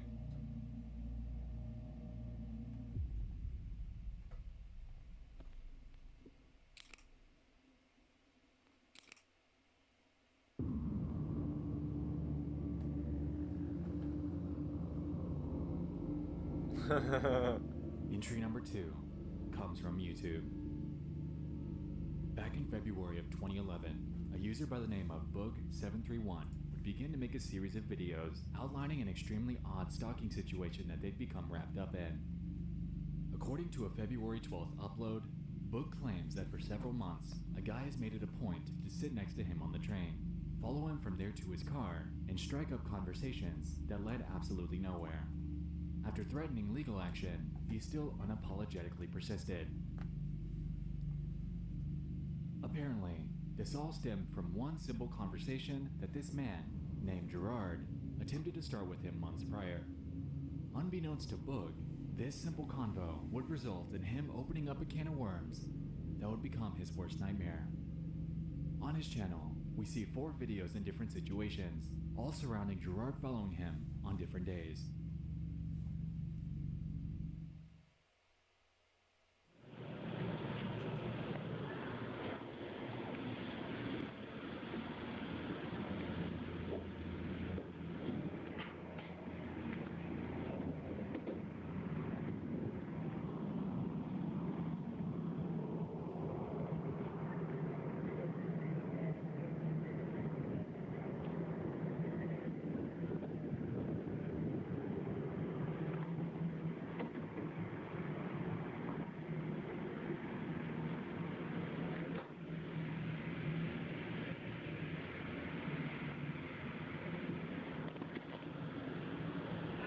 And I have the train cars.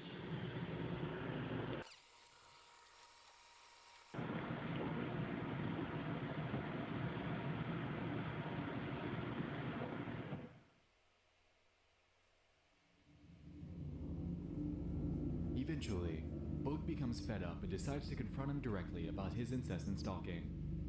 In the last video he took, on February 18th, he decides to make a scene in order to get the point across that he wants to be left alone. Here, the video opens up with Gerard following Boog off the train before Boog finally turns around and tells him to get back on and to stop following him. Stay on. Gerard, stay on the fucking train. Stop following me. Sit down and stop following me.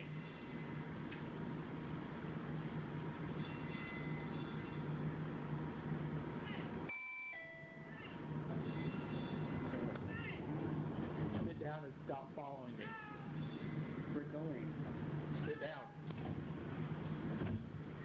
We're going. Sit down.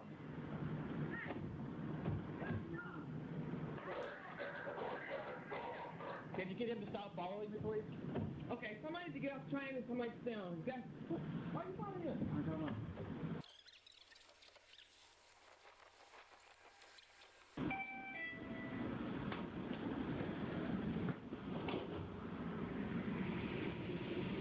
And there he is. Still following me.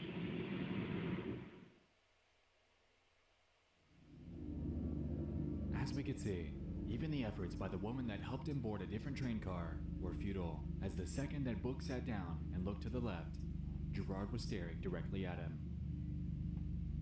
Unfortunately, after this point in time, the uploads regarding this seem to stop entirely. While this is so, Boog did end up giving us an update after all, albeit in the form of a description update. Here, he claims this. Thank you all for the concerned and constructive comments and feedback on these stalker videos. These were recorded in 2011, and since then, this guy has disappeared.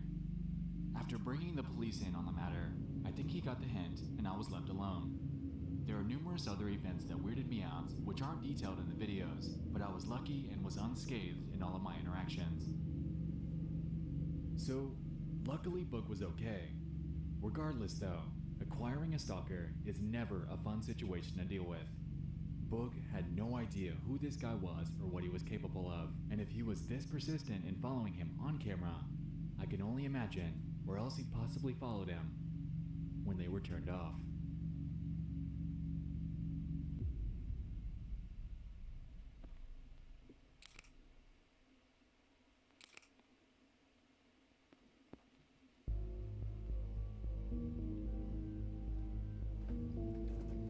shit out of that. On Sunday, February 10th of 2019, an extremely terrifying incident would unfold at a gas station in Hall County, Georgia. Fuck the camera. Early that morning, a couple pulled into the parking lot of a Quick Trip gas station and parked near the front door. Soon after, a man approached their vehicle before an altercation broke out, resulting in the death of the passenger inside. Eerily, when this was unfolding, bystanders were in their car recording the entire thing on Snapchat.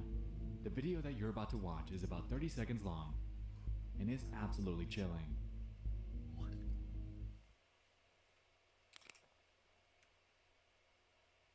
Fuck.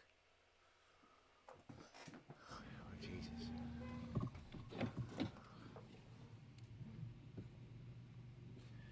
Go.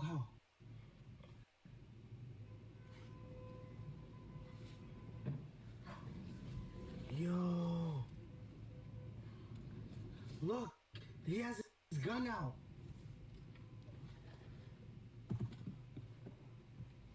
Hold on.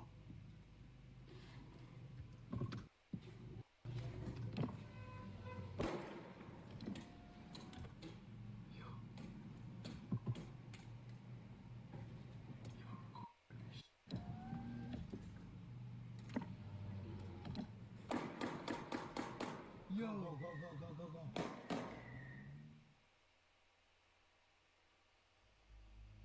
Damn. James Elliott Bloxham, the alleged ex-boyfriend of the driver of the vehicle, was charged with the felony murder of a man by the name of Chester Morrison. Bloxham fired the first round into Morrison's head, then 6 shots thereafter into his torso. Apparently, Bloxham chased the vehicle from Buford to Gainesville, which is about a 30-minute trip, attempting to run them off the road the entire time before this situation eventually unfolded. While it was taking place, people inside the gas station ran into the back cooler in hopes of hiding from the gunman. Luckily, no one else was harmed in the incident, and while a motive is still unclear, it's believed to be related to a relationship that she was in with both men at the same time, though take that with a huge grain of salt. Footage like this especially unnerves me since it puts us directly in the shoes of the people that were actually there. No dramatized story, no fictional details, but a real-world look into something that can truly happen anywhere you least expect it.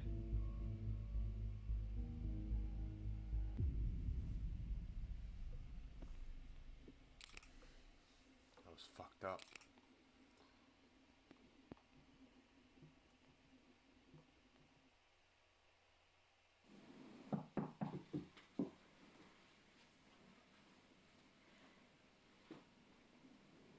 Good afternoon. Nice to meet you.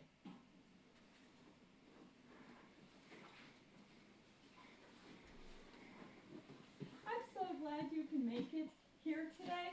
My name is Kaylin, founder of Scrapbooking for Everyone. I like to create scrapbooks.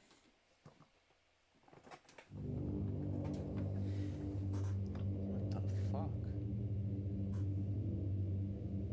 In June of 2019, a man named Philip Schwab and a woman named Kaylin Blue, both from the video, were going about their engagement as usual. The two lived with Schwab's mother in Idaho Falls, Idaho, and seemed to be doing pretty well. Or so most people thought. Eerily, on the night of Saturday, June 22nd, everything would go horribly awry while Schwab's mother was away. Philip seemed to snap, or so it seemed. On his Facebook, beginning at around noon, he'd make 3 posts.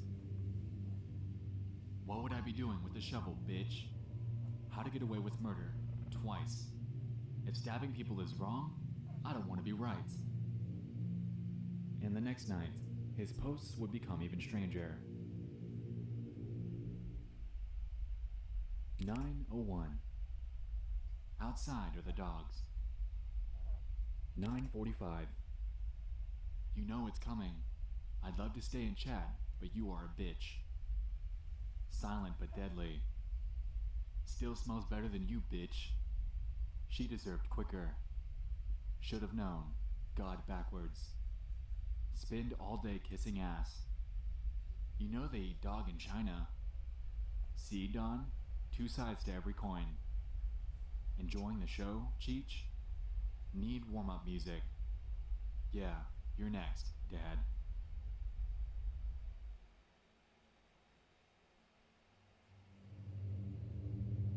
Now, some might assume that he was either shitposting or being edgy, but he wasn't. After June 23rd, Kaylin seemed to disappear. She worked at Walgreens, and after missing a few shifts that week, her coworkers alerted her family members who requested that police do a welfare check. And so they did. Upon arriving to their household, Schwab promptly let them in, but they quickly realized that something was wrong. Officers claimed to discover some blood scattered around the household, and soon after, Schwab admitted that he, quote, might have hurt Kaylin. After asking for details, he escorted them to the backyard to show the spot where he buried her. Immediately after this, he was arrested, the street was closed off, and the investigation was started.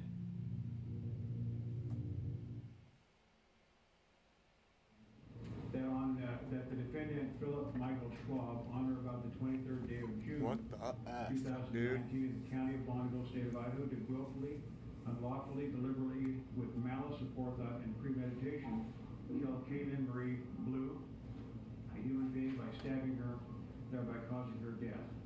The possible penalties are the death penalty, life imprisonment with a minimum of 10 years, $5,000 compensatory fine, and $50,000 fine along with restitution. So are you aware of that charge against you and those possible penalties? Yes. Right. Now, you did not fill out the form. According to his confession, Kaylin apparently moves around in her sleep pretty heavily, and that night, when she routinely woke him up doing this, he proceeded to stab her in the neck. When it woke her up, she desperately attempted to flee to the bathroom. However, he stabbed her over and over during her attempts to get away, until she was dead. Afterwards, he dragged the body to the backyard, buried her, and went forth to kill their 2 dogs before dumping them into their trash cans. You might notice that all of this lines up with his cryptic Facebook posts almost perfectly. Police claimed that Blue's face was still visible from beneath the dirt when they found her, and that this seemed to be a premeditated event, as Schwab also claimed that he placed the knife in his nightstand just a few days prior. The video that you saw earlier was one that the two filmed for her YouTube channel in 2016, and it's completely bizarre to watch, knowing that just 3 years later, this would play out. Kaylin confided in Philip, and almost overnight, he went from being an ordinary fiancé to a sickening murderer that would likely spend the rest of his life behind bars.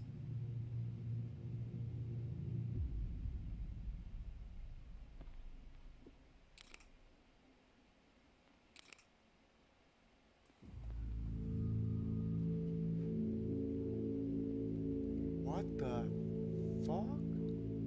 There's a channel on YouTube by the name of Kate Yup. Something a bit odd about Miss Yup is the fact that you can't contact her at all. Oh, the food girl. Look for links in the description. Good luck. Email in the About section. Non-existent. But that isn't even the weirdest part. What up, Danilo? Allow me to establish some pretext. Kate Yup is an up-and-coming mukbang channel that's been making videos since March of 2018. Her typical style involves her wearing a mask to conceal her face while consuming ungodly amounts of food in one sitting.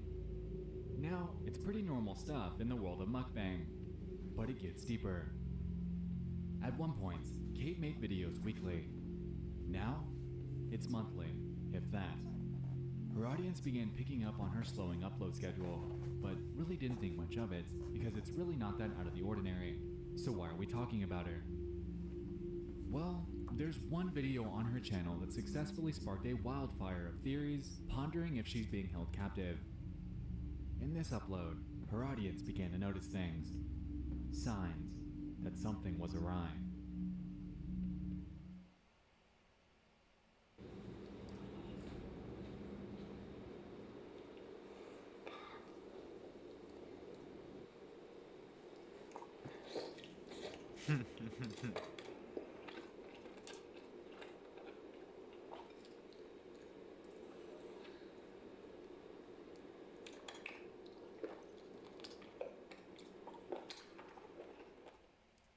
See it? arm is bruised, her lip is busted. At one point in the video, she capitalizes the letters SOS in a caption. And the most damning evidence? Morse code. Specifically spelling out the words, "Help me." Though I'm extremely skeptical on that last one. Her audience went into a frenzy, and all over the world, commenters chimed in asking if she was okay. Interestingly though, Kate would address these comments in an extremely bizarre fashion. Not a simple, "guys I'm fine," not a quick update video, but rather, a copy and paste of a comment made about her from Reddit. It's not Morse code. That isn't even how Morse code works. It's a series of short and long pulses. Even thinking outside the box by assuming she's using one finger for long pulses and the other for short pulses, she taps 3 fingers on the ball. It's just random tapping, and there's no correlation between her tapping and the Morse code. I couldn't identify a single letter. Every other claim, aside from the bruises, is just silly. Why would a captor let her edit the videos? That doesn't even make sense. And if Joe YouTuber could spot the SOS, so would they. And if she knew enough to use SOS as a call for help, why on earth wouldn't she have tapped that on the bowl? It's the only Morse code I have memorized. Also, the bowl moves, so what? Because her hand is resting on it. It moves perfectly with the rest of her body. Finally, her lip does not look busted. It's either a cold sore, which could explain it showing up more than once, or a bad blemish. And everyone lost it. Holy shit, what the fuck? Are you okay? It's the murderer writing. Don't be fooled, everyone. So prove it with another video. And then she went dark. From June 21st onward, absolutely nothing more was posted again. At least until August 15th, but we'll get more into that in a second. Anyway, meanwhile, Reddit ran with this, genuinely concerned that something was wrong and that she needed help.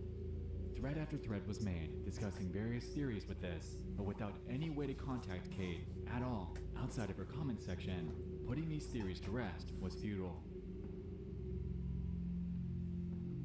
A lot of people were speculating that she could be held captive, forced to make these videos for a third party that's monitoring her as she records.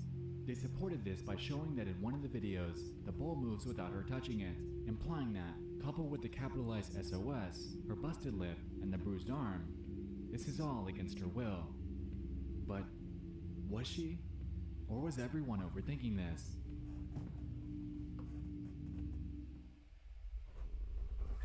August 15th. I couldn't I'm eat alive. that.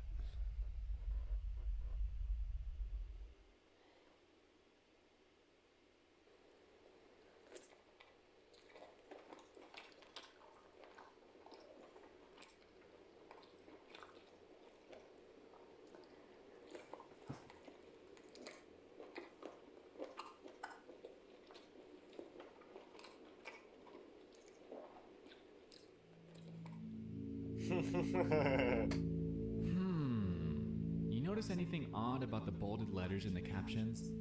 Keep that in mind. We'll come back to that in a second. Anyway, here, she addresses the audience and claims that she's okay. Definitely nothing to see here, right? She is smiling after all. She then goes forth here to explain to the audience that she absolutely loves the food she's eating. H-E. Octopus tentacles, love that. Brown shrimps, so much flavor, salty and crunchy, so good. Salmon, raw of course, my first love, the butter of the oceans.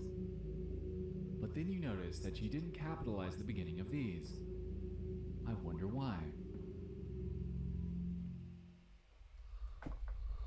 002 H 007 E 752 L 1126 P.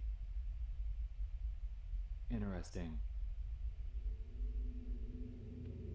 After scrubbing through, none of the other captions contain any other capital letters, so this undoubtedly was intentional. Because of this, interest in her channel was fueled once more on Reddit and in her comments. People have postulated that she could, much like most had assumed with Marina Joyce, be forced into doing this by a captor, and motives have ranged from financial gain to her potentially being trafficked. All in all, it's hard to discount the stark evidence pointing to the possibility of something deeper going on here.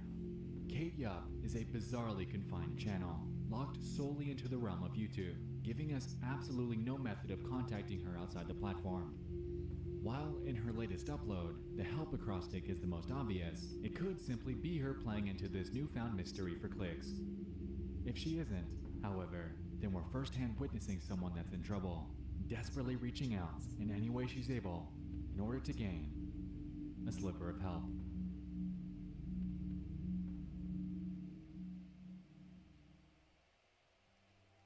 The internet is somewhat of a diary for some of the most unnerving things that can ever happen in real life, and tonight, we've dug through 5 more of them. Thank you so much for joining me in this 9th installment of the series. It's insane that we're coming up. What the fuck? I can't sleep.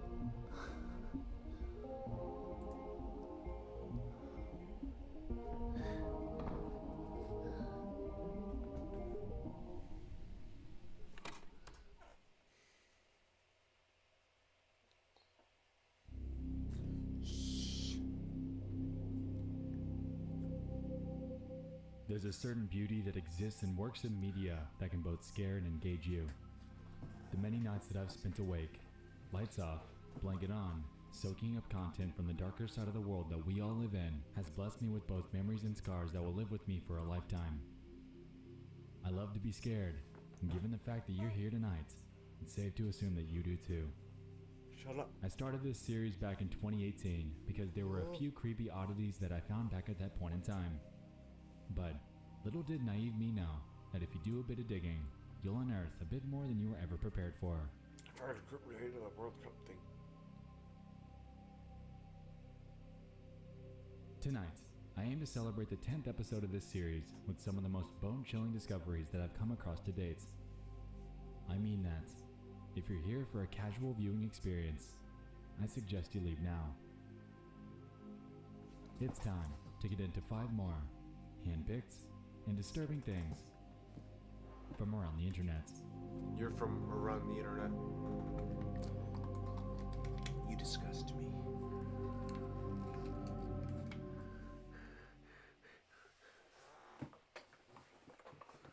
No, what the fuck?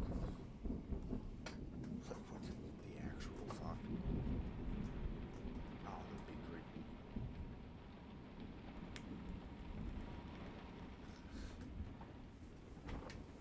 We know.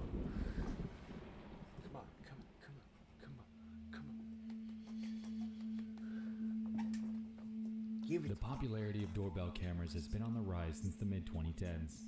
Being utilized as tools that can monitor your home when you're away, residents that own them have caught some incredibly bizarre footage. While a disturbing masked figure, a TV man, and a girl stumbling onto someone's porch are some of the most notable bits of video out there, they pale in comparison to how unnerving the following footage is. On the night of November 12th, 2019, at 11:11 p.m., a family in Los Angeles heard screaming that sounded like a kidnapping or a murder was taking place. After the initial shock of hearing it, they went out to their porch in hopes of witnessing what was unfolding.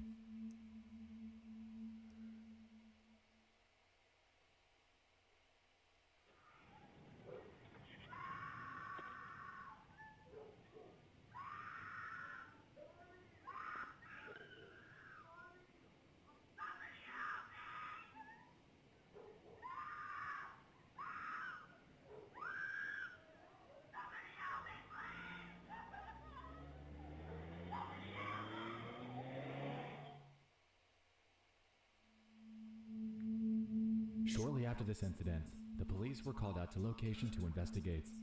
They questioned residents and inquired with the surrounding homes on if they too had a doorbell camera. However, not much came of it, aside from a few eyewitness accounts. Those that were able to catch a glimpse of the chaos claimed that the vehicle in question was an unknown white hatchback. Apparently, while the woman was screaming for help, a man in the driver's seat was apologizing nonstop before the vehicle sped off out of earshot. As of writing, this investigation is ongoing. Surprisingly, updates have been sparse, leaving various onlookers frustrated at the lack of a resolution. The woman's screams were bone-chilling, And unfortunately, without a conclusive lead so far, we're merely left to keep an ear out, hoping that she made it out of that situation unharmed.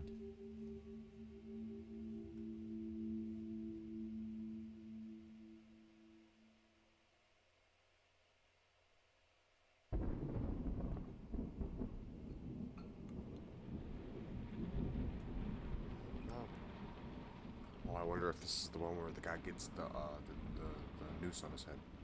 Ooh, ghost in the attic. Classic.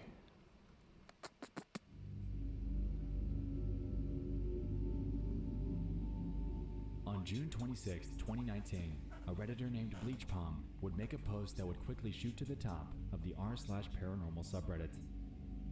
It bears the title, "After years of hearing weird noises in our house, we captured something eerie on video."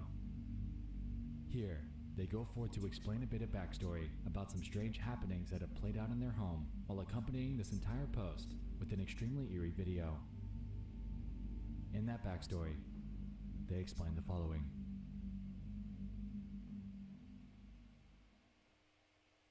First of all, I've never believed in ghosts, and I don't consider my home to be a creepy place at all. The house was only built about 9 years ago, and as far as I know, the land it's on doesn't have a dark history of any kind. However, ever since we moved in, we've experienced some strange things. The weirdest part is most of what we've experienced involves toys, aside from one time my brother says he clearly heard our dad calling his name from downstairs, only to find out he was the only one home. One recurring thing we've heard tons of times over the years is the sound of someone digging around in this big plastic tub of Lego pieces. When we were kids, we all collected and built Bionicles all the time in our playroom upstairs. The sound of shifting the pieces around to look for a part makes a very loud and distinct noise that everyone in our house became familiar with, but it was common for us to hear it when we were certain that no one was up there. When we got older, we stored our vast collection of Bionicles and tub of loose parts in a long closet, and we've continued to hear the noise coming from there every now and then. We've always been confused and weirded out by the sound, but we never bothered to record the noises, just because everyone in our house has heard it firsthand, and a recording of the sound of Legos in the next room didn't seem like it would interest anyone else. We told a friend about this, who thought it was crazy and insisted that we record it next time. Not long after that, both of my brothers were watching TV and heard the sound down the hall. They immediately started recording, and we got pretty decent audio of the noise. I want to reiterate that we've never felt unsafe in our home. We're not bothered by the things we've experienced, but they're a little strange. Let me know what you think. The video attached is about 1.5 minutes long and shows the 3 guys pausing their baseball game because they've just heard something out of the ordinary.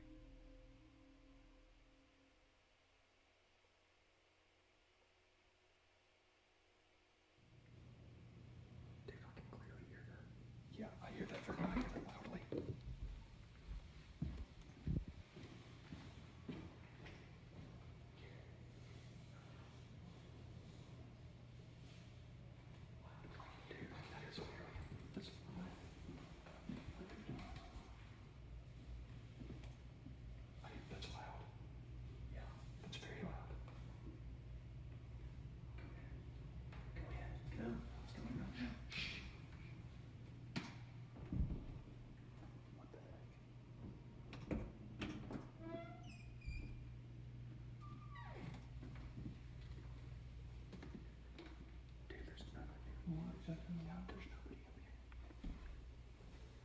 There's literally nothing in here. And look how heavy this is.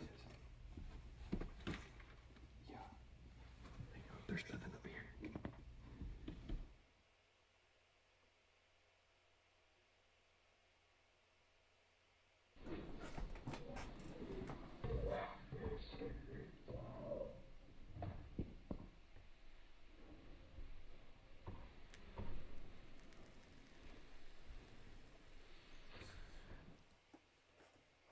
Creepy.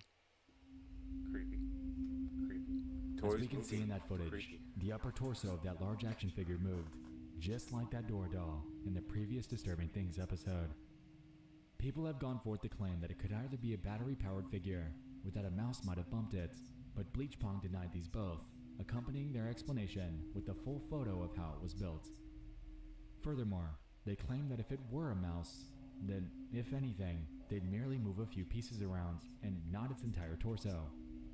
Seeing as the figure is considerably taller than an already tall cereal box, then it would take a substantial amount of force to rotate it, especially given the fact that there isn't exactly a hinge anywhere near its stomach. The only explanation I can really entertain here would be a hoax. However, that would take an extremely small and well-hidden person to sit back there, completely invisible by the camera. Also, the subtlety of the shots, which happens in just a mere split second, lends credence to the fact that the video that they caught was what they presumed to be real, without any sort of foul play. Since this incident, Bleach Pong has vanished. Gone. No updates, which leaves the mystery surrounding this footage stuck in limbo. I truly hope that sometime in the near future, they make a return with pictures, footage, or anything, so we can dig into this mystery a bit deeper. For all we know, it could be something mundane or innocent, but given the aforementioned circumstances, it's hard to discount the possibility that Bleach Pong just might have witnessed a haunting. Yeah. Haunting.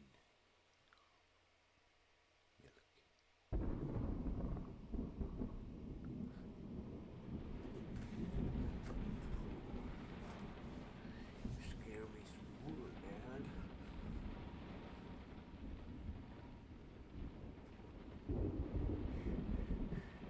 Dude.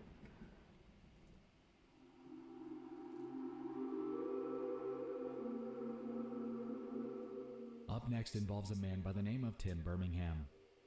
For the past few years now, he's been vlogging his life on his self-titled YouTube channel, and if you watch a bit of his content, you'll notice pretty quickly that Tim is an extremely likable guy.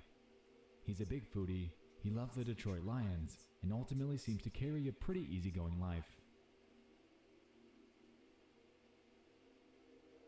Unfortunately, in the midst of his uploads, there's one that starkly stands out as one of the most unintentionally unsettling ones on his channel.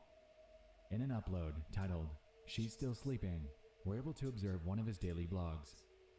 Before I explain the backstory, have a look at it.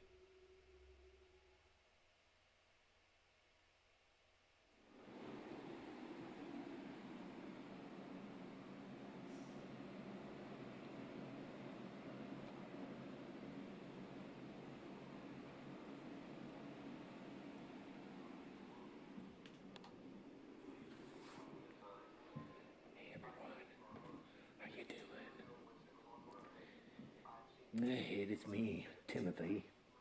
She's still sleeping. And she's still sleeping at about past 12 o'clock in the afternoon, everyone. That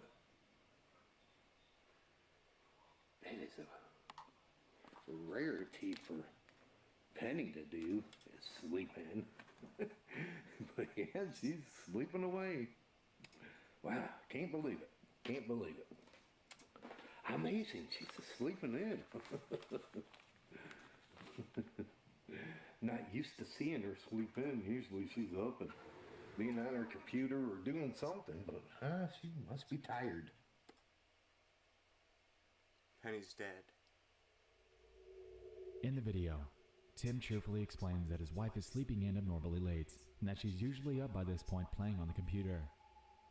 It's past noon now, and while it's not out of the ordinary for people to sleep past this, little does he know during filming that she isn't sleeping.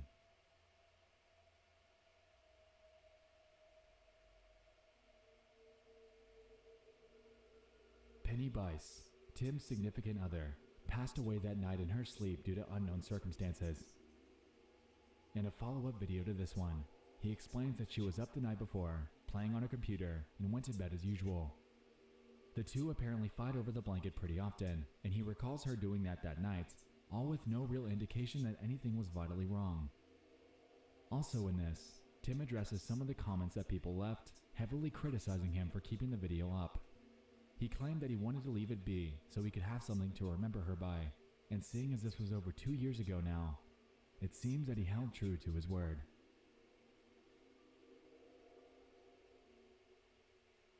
Tim seems to be doing okay for himself now, back at it with his vlogs, food reviews, and sports recaps.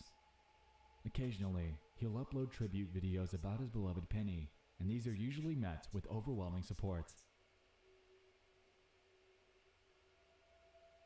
She's still sleeping, to me, is insanely jarring. What appears to be a normal, everyday vlog about his loved one sleeping was, in actuality, not at all what it seemed.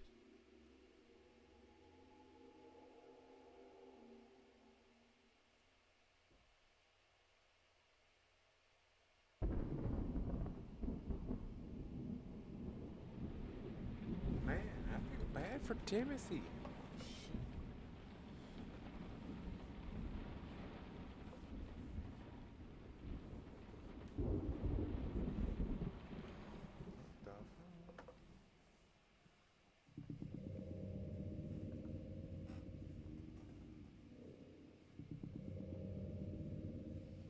We all love a good night out, especially in college. In September of 2019, at the University of Ohio, students were throwing a pretty large Project X-style house party. Everything seemed to be going just fine, until one man decided that he'd raise his glass for a toast in one of the most extreme ways possible. Tyler Uhr, someone who the university claims is not a student there, decided to climb a utility pole, of all things, to perform this stunt. As you might expect, this didn't turn out well for him. But even worse, this was all captured by multiple people on Snapchat. The following footage is what they witnessed.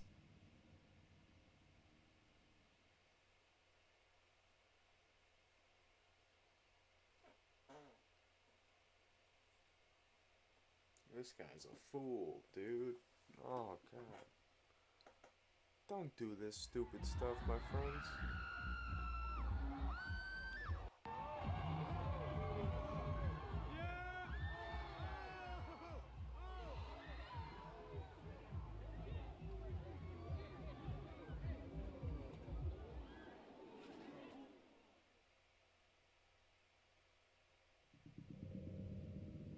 As we could see, after being electrocuted, he goes limp before falling an entire 30 feet to the ground. Very fortunately for him, he survived, but that's not to say that everyone initially thought he was dead.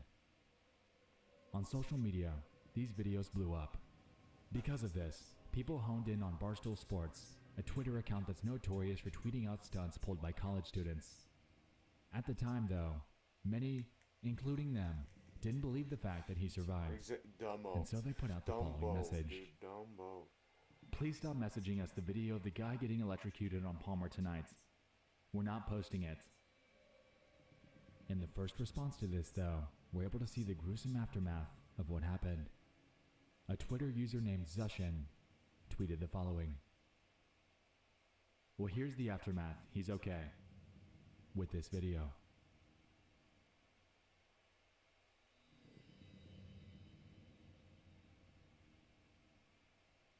Tyler later claimed on Twitter, I broke 3 bones in my left leg and 1 broke through my skin. I have a slight fracture in my right hand and 4 minor breaks in my back. I also got a lot of burns from this and will be out of work for at least 8 weeks or more, so anything helps. God bless. This was accompanied by a GoFundMe to assist with his medical bills, but unfortunately for him, this was met with a negative response. All in all, he seems to be recovering. What many thought was going to be a simple night out at a house party, in reality, quickly turned dour. Tyler Uhr's stunt was an incredibly dumb move, leaving partygoers stunned at the possibility that they'd single-handedly witnessed a fatal freak accident. Luckily that wasn't the case, but this situation serves as a lesson, hopefully repelling others that would have any shred of a desire to attempt anything remotely similar to this in the future.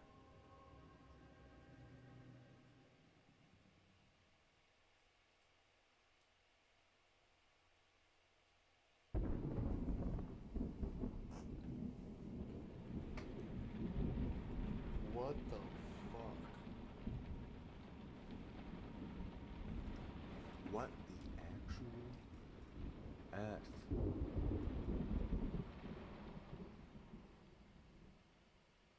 dude was I've wanted to talk about this from the day I've started this series.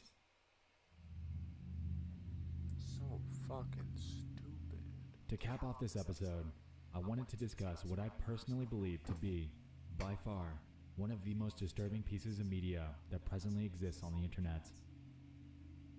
On the night of February 20th, 2003, a band by the name of Great Whites was headlining a show at a West Warwick, Rhode Island venue by the name of the station. The footage you're watching was captured by a journalist named Brian Butler from the town's local news station, WPRI. In attendance to shoot a video about nightclub safety, he began documenting the band's opening song, Desert Moon. Everyone seemed to be having a great time, with nothing seemed to have gone awry. But little did they know that this performance would rapidly devolve into the 10th deadliest nightclub fire in world history. Yeah, dude, they're gonna start a fire. Look at that. So what happened? Just seconds into the song, the band's tour manager, Michael Bichelle, set off pyrotechnics that he claimed he was permitted to use by the nightclub's owner. What he, or the audience, didn't see coming was the fact that these would suddenly set fire to the studio foam that surrounded the backside of the stage. Everyone thought it was part of the show.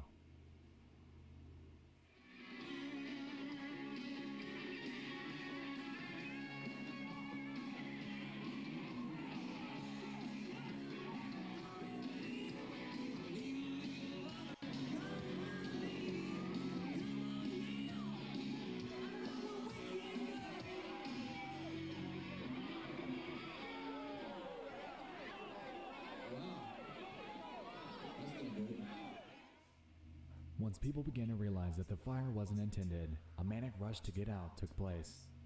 In less than 60 seconds, the entire stage was ablaze. While there were 4 exits to the building, the vast majority of attendees stormed the front door that they entered through, resulting in a dog pile that severely slowed everyone's exit. Because of this, everyone began to panic further, leading to a massive jam in the narrow hallway that surrounded that route. Brian, among a few others, ended up making it out safely. However, the remainder of the footage shows that the vast majority of concert goers weren't quite as lucky.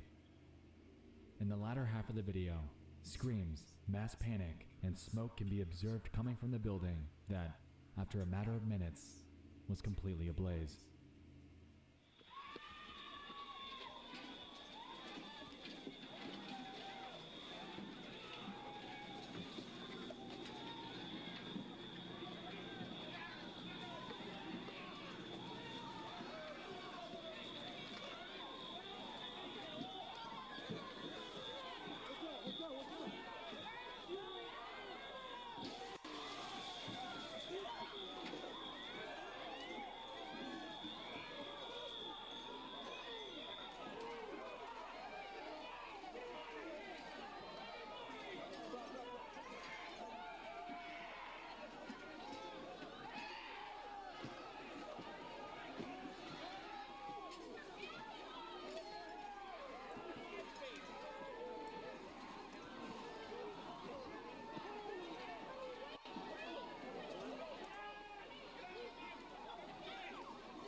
That night, 100 people lost their lives, with 230 of them bearing non-fatal injuries.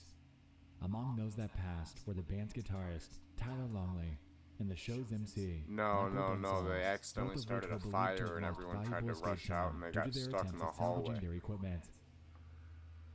In a first-hand account by Brian Butler, the one that captured the footage, they claim the following.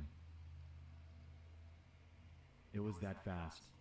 As soon as the pyrotechnics stopped, the flame had started on the egg crate backing behind the stage, and it just went up the ceiling, and people stood and watched it, and some people backed off. When I turned around, people were already trying to leave, and others were just sitting there going, "Yeah, that's great," and I remember that statement because I was like, this is not great. This is time to leave. At first, there was no panic. Everyone just kind of turned. Most people still just stood there. In the other rooms, the smoke hadn't gotten to them. The flame wasn't that bad, and they didn't think anything of it. Well, I guess once we all started to turn towards the door and we got bottlenecked into the front door, people just kept pushing and eventually everyone popped out of the door, including myself. That's when I turned back. I went around back. There was no one coming out of the back door anymore. I kicked out a side window to try to get people out of there. One guy did crawl out. I went back around the front again, and that's when you saw people stacked on top of each other, trying to get out the front door. And by then, the black smoke was pouring out over their heads. I noticed when the pyro stopped, the flame had kept going on both sides, and then on one side, I noticed it come over the top, and that's when I said, I have to leave. And I turned around, I said, get out, get to the door, get to the door. And people just stood there. There was a table in the way at the door, and I pulled that out just to get it out of the way so people could get out easier. And I never expected it to take off as fast as it did. It was so fast. It had to be 2 minutes tops before the whole place was black smoke. According to reports, there were 462 people in attendance that night, whereas the venue's official capacity was 404. Survivors of the blaze claimed that while there were multiple exits, bouncers were restricting people from escaping via the back door. This restriction was in place up until the moment that the bouncers realized the reality of the situation, at which point, they fled. According to further reports, the station's owners, Michael and Jeffrey Derderian, both didn't have workers' comp insurance for their employees, nor did they have any sort of fire safety system in place, both becoming vital details in their legal cases. After this all took place, blame shifted through multiple parties. The band claimed that they had permission to use pyrotechnics for their show. The Derderian brothers claimed otherwise. Furthermore, the distributors of the studio foam and JBL, the producer of the venue's speakers, were blamed for the flammable material in their products. However, both denied any wrongdoing. In regards to official charges and sentencing, the band's tour manager, in 2006, pleaded guilty to 100 counts of involuntary manslaughter, resulting in 15 years in prison, with 4 to serve and 11 years suspended, topped off with 3 years of probation. In 2007, with good behavior, he'd become eligible for parole as the judge saw him unlikely to reoffend. As of 2008, it was granted. As for Michael Derderian, he received the same punishments, but in 2009 was released from prison due to good behavior. Jeffrey, on the other hand, received a 10-year suspended sentence with 3 years of probation and 500 hours of community service, but avoided all prison time due to a no-contest plea. Within a myriad of in- and out-of-court settlements to victims and their families, as of September of 2008, over $115 million had been paid out in total due to the calamity that occurred on that late February evening.